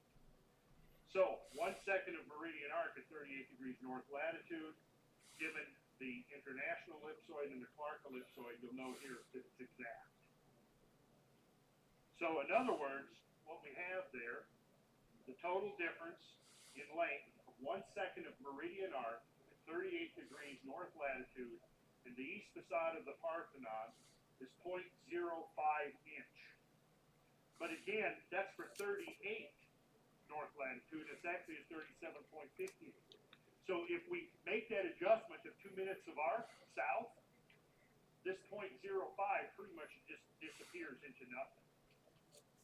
So what we have is the Parthenon, again, maybe coincidence, but here we have the Parthenon being precisely 1 second of arc of the Earth's circumference at that latitude that it's placed. Now again, that implies somebody was able to measure the Earth with incredible precision, if this isn't a coincidence. And I think the burden of proof would be on the person who tries to dismiss this as being coincidental. Because the 2 examples I've shown you here could be multiplied many times over. We haven't even talked about the Gothic cathedral. Gabriel Garza says that's going to be awesome. Hell yeah. Man, I'm going to have to spend another hour on this book, though, because I'm just, like, getting really into the details on it, but it's going to be worth it. This book's going to have a lot of little details on it, I decided. But then again, it does seem to imply that somebody was able to measure the Earth, that maybe there has been a tradition going back to who knows when, from the building of the pyramid, coming down through the age of the Greeks, right down to the building of the European Gothic cathedrals 800 years ago, a tradition of very sophisticated geodetic knowledge. Well, again, this opens up a huge can of worms about when people were supposed to, what they knew and when they were supposed to have learned. So there's another dimension to this as well, and this is, I'm only going to show you a few examples out of hundreds of possible examples I could be showing you. Ancient writings, Semitic writings, coming with 2 examples here. The Hebrew ancient writings, which would be Kabbalistic writings, the Hebrew Old Testament, the Torah, the Midrash, all of those. And then the Greek alphabet, the New Testament was written in Greek, all of the Pythagorean and Neo-Pythagorean literature written into Greek. Well, as it turns out, both of those languages, this was prior to the advent of the Hindu-Arabic numeral system. The Hindu-Arabic numeral system is when we came up with what we now have, is we have our alphabet and we have our set of numbers. And they're 2 different things, right? We use our alphabet for the spoken language and written language, and we use numbers for calculating and mathematics. But they're different. But prior to the advent of the Hindu-Arabic numeral system, in the Semitic languages, the same symbols that were letters were also numbers. And the key was what you see right here, called the denary system. So Aleph was 1, Bet was 2, Gimel was 3, Dalet was 4, He was 5, Waw was 6, Zayin 7, and so on, down to Resh, Shin, and Tau, 2 200, 300, 400. Yud, which was considered the seed of the Hebrew alphabet, had the value of 10. Okay, so units, tens, and hundreds. Then there was a symbolic component to each of the, for example, Aleph originally was the word for an ox. And Beit was originally the word for house. Gimel, originally the word for camel, and so on. Then we get to the Greek system, and it's also a denary system, units, tens, and hundreds. So alpha, beta, gamma, delta, epsilon, digamma, zeta, eta, theta, etc., 1 through 9. Then iota, kappa, lambda, mu, nu, xi, omicron, pi, kappa, 10 through 90, and so on. Rho through Sampi wasn't actually a written letter, it was just simply included to get the value of 900. Okay, so we have the same system, units, tens, and hundreds. So how is this employed? Well, here's an example. Here is aletheia, which was the Greek word for truth. And if you add up the eta, the alpha, the lambda, the eta, theta, epsilon, iota, and alpha, based on the values that I just showed you, the total value is 72. That's one of our key sacred numbers. Because most of the numbers that I showed you here are multiples of 72, 36 or 72. Kabbalah, which means conception, the first moment of creation. Kappa, alpha, tau, alpha, beta, omicron, lambda, eta. Take the values, again, directly from the historically authenticated table that I showed you, and they add up to 432. So there you see these numbers showing up here. Yerushalayim, or Jerusalem. Iota, epsilon, rho, omicron, upsilon. This would be the Greek spelling in the New Testament. Sigma, alpha, lambda, eta, and mu. There's the values of the individual letters. Iota, which was 10, epsilon, 5, etc. And when you add those up, you get 864. Again, do we find that number on our list? Yes, we do. These numbers, again, are showing up with redundancy. The Temple of Immortality, Oneos,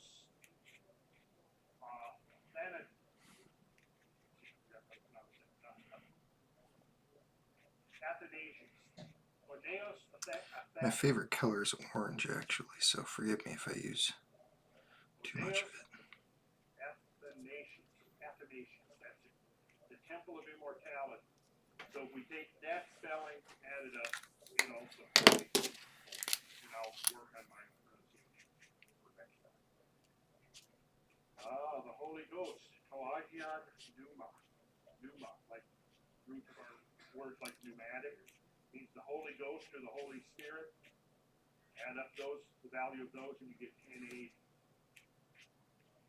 The Fountain of Wisdom, Pegasophias, also adds to 1080. So these are just a few examples of, then I heard another great voice from heaven saying, "Come out, my people, out of her, lest you take part in your sins, lest you share in her plagues." A phrase from the book of Revelations and 1296, which is half of the great year cycle.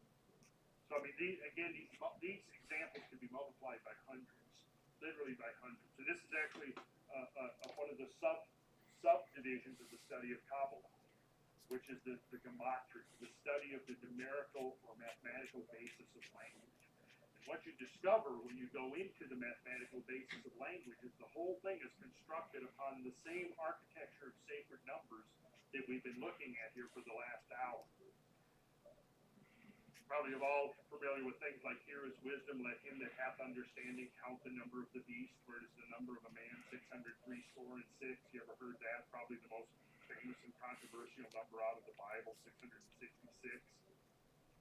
Well, if you want to understand what that is actually referring to, you have to peel back the outer literal representation of these tales and look at the underlying mathematical architecture, because that's where it's concealed. And it actually turns out that the orbital velocity of the Earth around the Sun is 66,600 miles per hour, exactly. And that's one of the first astronomical connections, and then there's many, many more connections with that number that we find occurring in sacred geometry. So all of this, there's a lot of silliness and accretion stuff that's accreted to that, the belief in that number by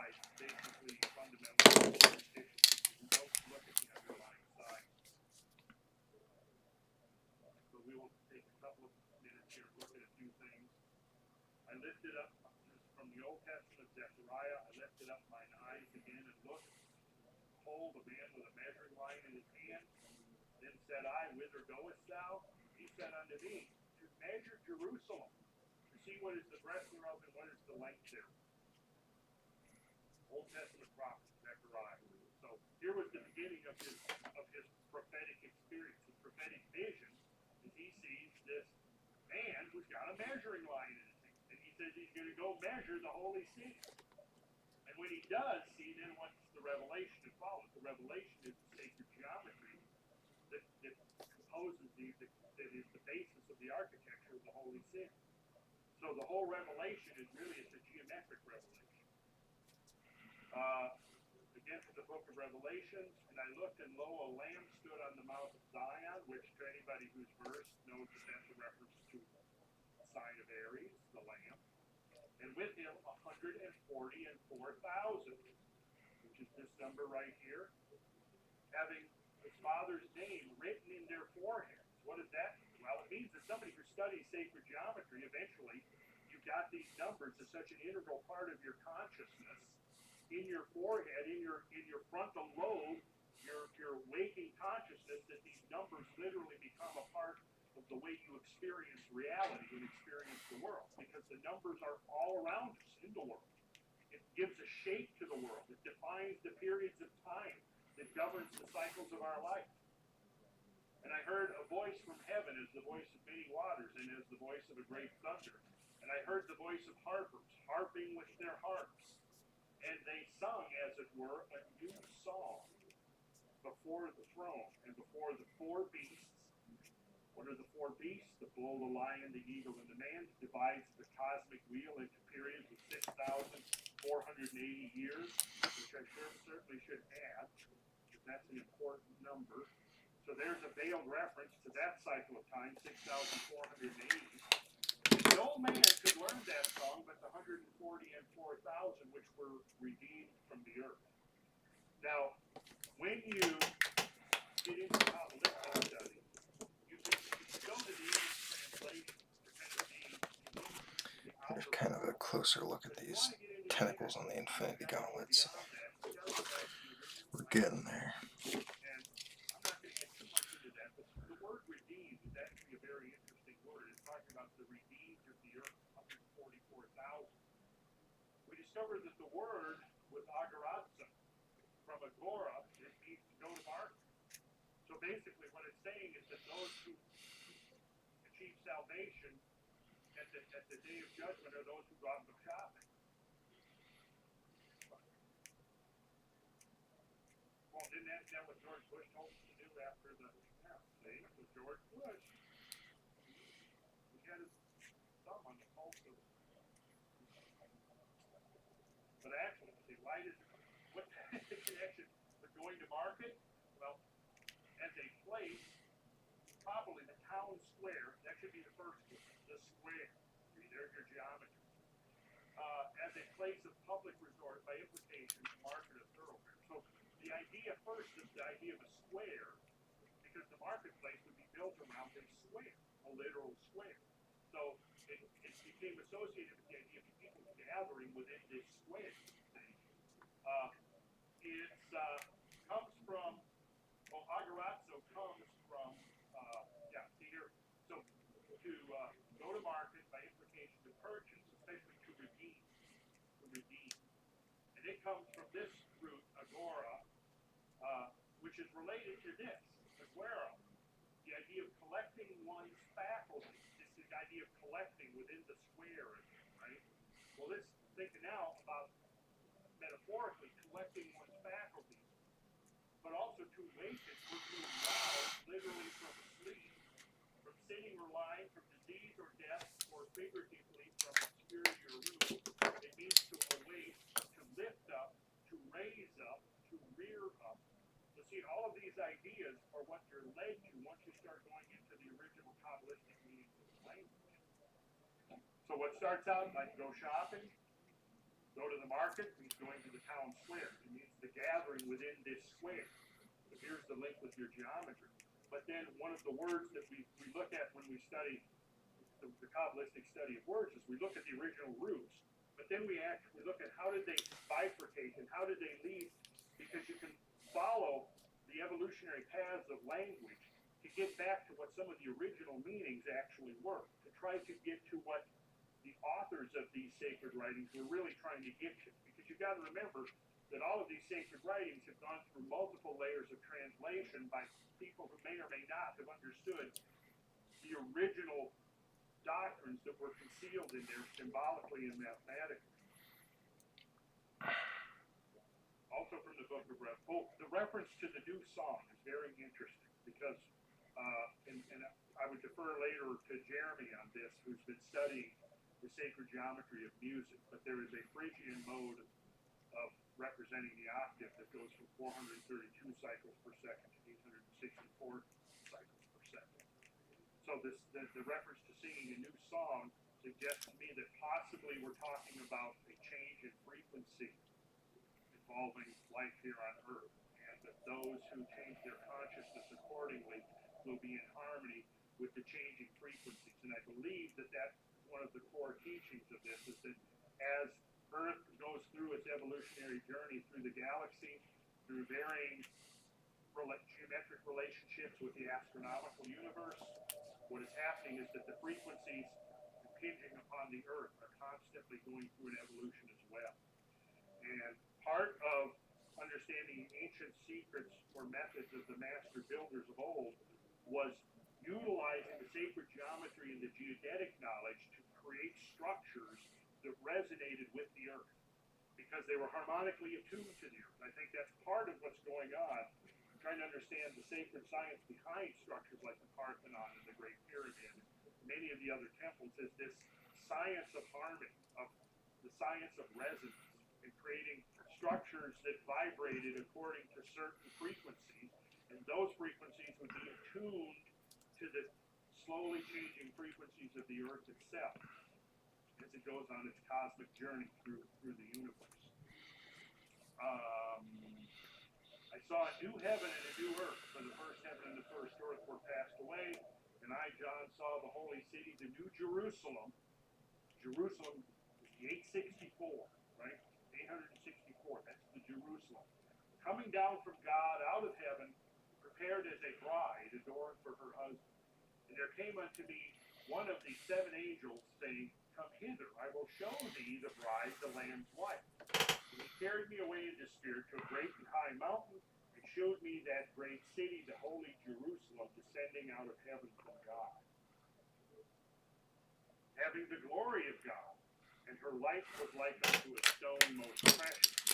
It had a wall great and high, and had 12 gates, and at the gates 12 angels, and names written thereon. Now, of course, those names are mathematical keys. On the east 3 gates, on the north 3 gates, on the south 3 gates, and on the west 3 gates. The wall of the city had 12 foundations, and in them the names of the 12 apostles of the Lamb. He that talked with me had a golden reed to measure the city. So here again, we have this idea of the measuring of the city, because the city is the repository of the cosmic doctrine. The gates thereof and the wall thereof. And the city lieth 4 square, the length is as large as the breadth, and he measured the city with the reed 12,000 furlongs. The length and the height of it are equal. And he measured the wall thereof 144 cubits, according to the measure of a man, that is, of the angel. And I find that verse to be particularly potent in its meaning, because, first of all, we have to ask the question, what are we talking about? What is the Bible talking about when it refers to angels? Well, the counterpart to angels are found in all cultures. It's just in the Bible they're called angels, who are the messengers, right, from this other domain. But in other cultures, they were usually referred to as the gods. And basically, in the Christianization of the ancient pagan traditions, the gods were replaced by the angels, but their function within the cosmic hierarchy is identical. And so, the fact that the measure of a man, a human, is the same as the measure of the angels is very interesting, because it's saying that we're somehow linked to the gods through a common system of measure. But notice the numbers, 144 cubits. Of course, you got to ask, what is a cubit? And that leads us into some interesting digressions there. Also, the 12,000 furlongs. Well, anybody know how much a furlong is? What is a furlong? Furlongs have almost fallen into disuse. It's a British or English unit of measurement, but it found its way into the King James Bible. It was basically the British counterpart of the Greek stave, which had various lengths, but basically the same length as the furlong. What was the furlong? Furlong, where is a furlong used today? Yeah, who goes to the track? Horse racing. A furlong is 660 feet, 1/8 part of a mile. Well, here's what's interesting about the furlong. If you multiply it by 12 to convert it to inches, you discover that the furlong is exactly 7,920 inches. Where did we see that number? This is now a test of your memory. The diameter of the Earth. Remember I said the diameter of the Earth taken through the tropics, the sacred number that's representing the Earth? The furlong is to the inch as the Earth is to a mile. It's a proportion. This is a sacred proportion that was intentionally embodied into the units of measurement. So that we lay out a furlong, right, 660 feet, 1 inch, which is derived from our thumb, the width of our thumb, right there, you can check it out. Put your thumb on there, you'll discover it's an inch wide. That's the digit. So the thumb is to your foot in this cosmic relationship of 12 to 1. And when you pace, like this is how pace was generally considered. You start from one point, put your heel against the point, and in every other step you count. 1, 2, 3. 1,000 of those, averaging 5.28 feet, gave us the mile. Right? 1,000 times 5.28, 5,280. That was the origin of the mile. The mile is literally a mill, 1,000 human paces. The pace, think about the pace, what that is. Our foot, our pace. Our pace, our foot is what anchors us to the earth. Our pace is what moves us about the face of the earth, right? The most fundamental relationship we have with the earth, our feet, right? That ratio of pace to foot, 5.28. Now, we have, the furlong is 12,000 of these things, right? 12,000, Holy City is 12,000 of these things, 660 feet. Multiply that out, you discover 7,920,000 feet. So how big is that? We'll divide that by the number of feet in a mile, 5,280, and what you discover is it's precisely 1,500 miles. So what would be 1,500 miles in diameter? Is there some object out there that could be 1,500 miles in diameter? It's certainly described as being something they see in the heavens, right? Well, I'll leave this one an open-ended question for right now, but here's something that's interesting. If we take this number and divide it into, compare it to the Earth, to get a sense of scale, Earth, 7,920, Holy City, 1,500. So we put 7,920 over 1,500, and if you quickly do that calculation in your head, you'll discover that 1,500 goes into 7,920, exactly 5.28 times the relationship of our foot to our pace. So here's a very strange correlation. The earth to the holy city is the same as the pace to the foot. What are they trying to say there? Well, one of the implications of this, it follows from this truth.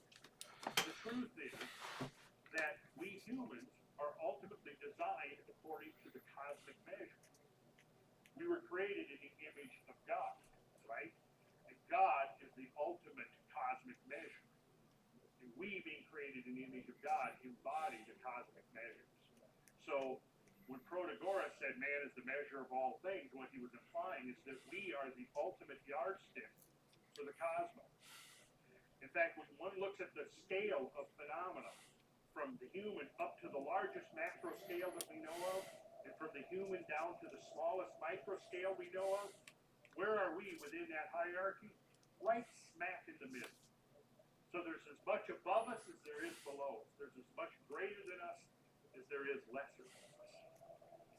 And I think that's one of the implications of this, is that when we begin looking at our sacred geometry, we realize it's the ultimate fusion of all of these phenomena on all scales, and the ultimate component, or the ultimate symbol of all that fusion is we ourselves. And then, of course, ultimately it's our consciousness, because, like I said, with his name written in our forehead, what that means is that when you study sacred geometry, you're literally building an edifice in your consciousness. You're building a form out of the material of your own conscious mind that reflects this order of nature, of cosmic nature that's all about us.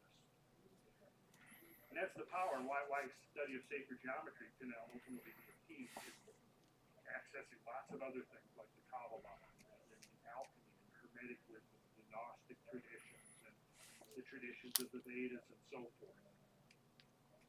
There it is, 12,000 furlongs, the city lieth foursquare, 48,000 furlongs on a perimeter. Nope. It's also described as cubical. 12,000 furlongs equals 7,920,000 feet, which equals 1,500 miles. The total perimeter, 31,680. That has a profound mystical significance, which we'll save for another time. So there it is, a tabulation of some of the stuff we've covered. The diameter of the Earth, 7920. 1 furlong, 7920 inches. The diameter of the New Jerusalem, 7,920,000 feet, which is 1,500 miles. 1 mile is 5,280 feet, or 1,000 paces of 5.28 feet. 1.5 miles is 7,920 feet.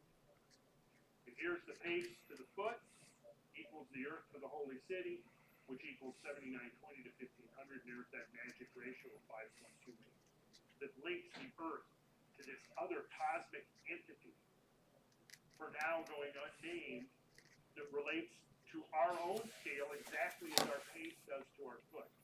And what you discover is that if you're taller or shorter, it doesn't matter, because it's a proportional relationship. If you're taller, your pace, and my pace is in excess of 6 feet. So 5.28, you're going to have a somewhat shorter, but you're going to discover that the ratio is relatively constant. Because as you get taller, presumably your feet get bigger, with some exceptions. I know some little people with really big feet. And here is the Hebrew cubit, which is 18 inches. Remember, 144 cubits according to the measure of a man, that is of the angel.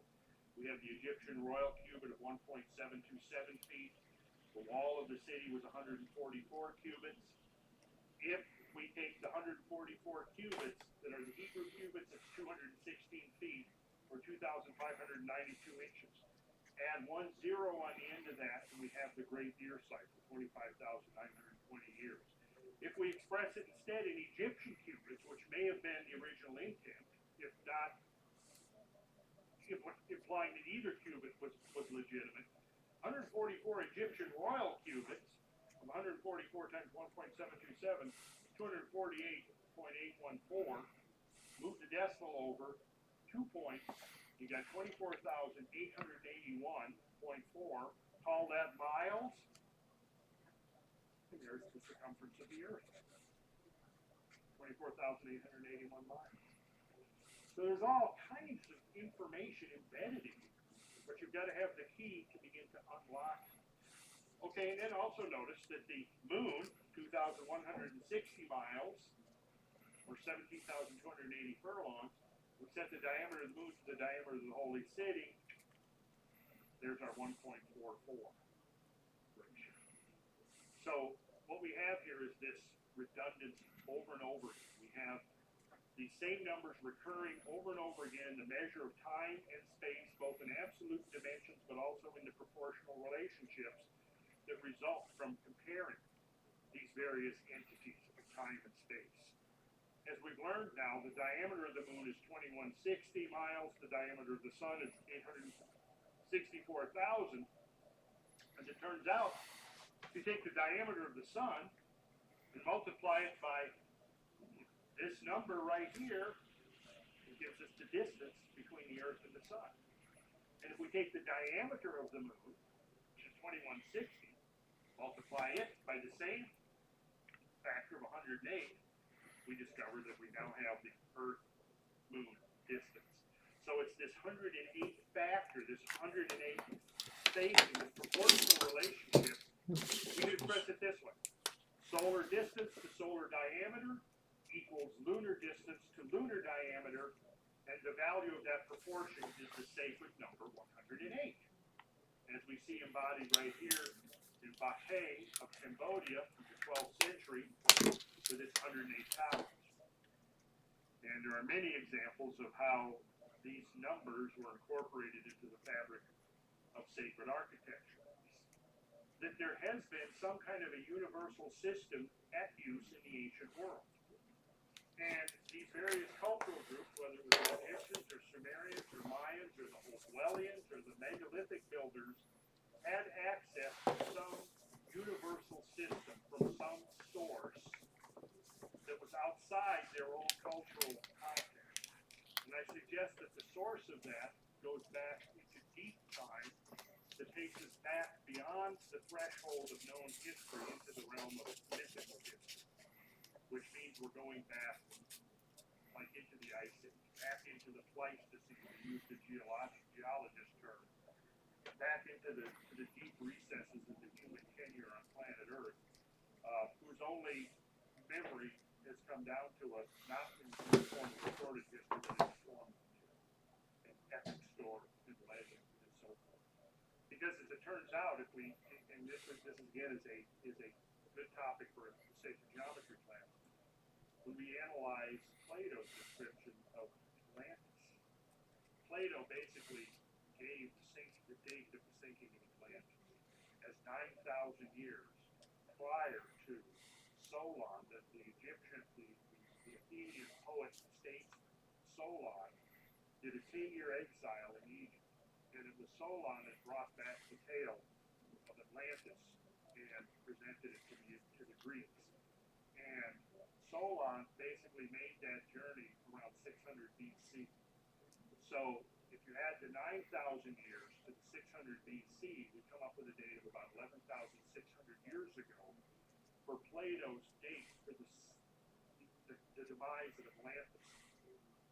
Well, it's very interesting that the date 11,600 years has been independently discovered by geologists looking at the tempo of various catastrophes that have occurred on Earth. And to those catastrophes is where I'm now going to turn. Catastrophes in the time of man, the tempo of global change.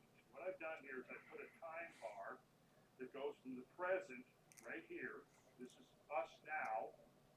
This is today. Right here is May 3rd at 4 o'clock. The 4 o'clock. That's right here. And this is 150,000 years ago. The reason I use 150,000 years is that some of the earliest skeletal remains ever discovered of modern humans date back to 150 to even to 180,000 years. Skeletons that appear to be indistinguishable from a modern skeleton, which suggests that modern humans with presumably equivalent intelligence to our own were present on the planet at least this far back. So here we've got a 150,000 year time span. You'll notice this little red bar at the end. That red bar represents the span of recorded history, which is basically the advent of... Alright, we're pretty freaking close, but I just gotta basically go over all these tentacles, which will take me probably 20-30 minutes, but let's say one more hour on this book and I'll be done. And I think it's pretty badass so far, so alright, I will be back. And I used a certain criteria for these events.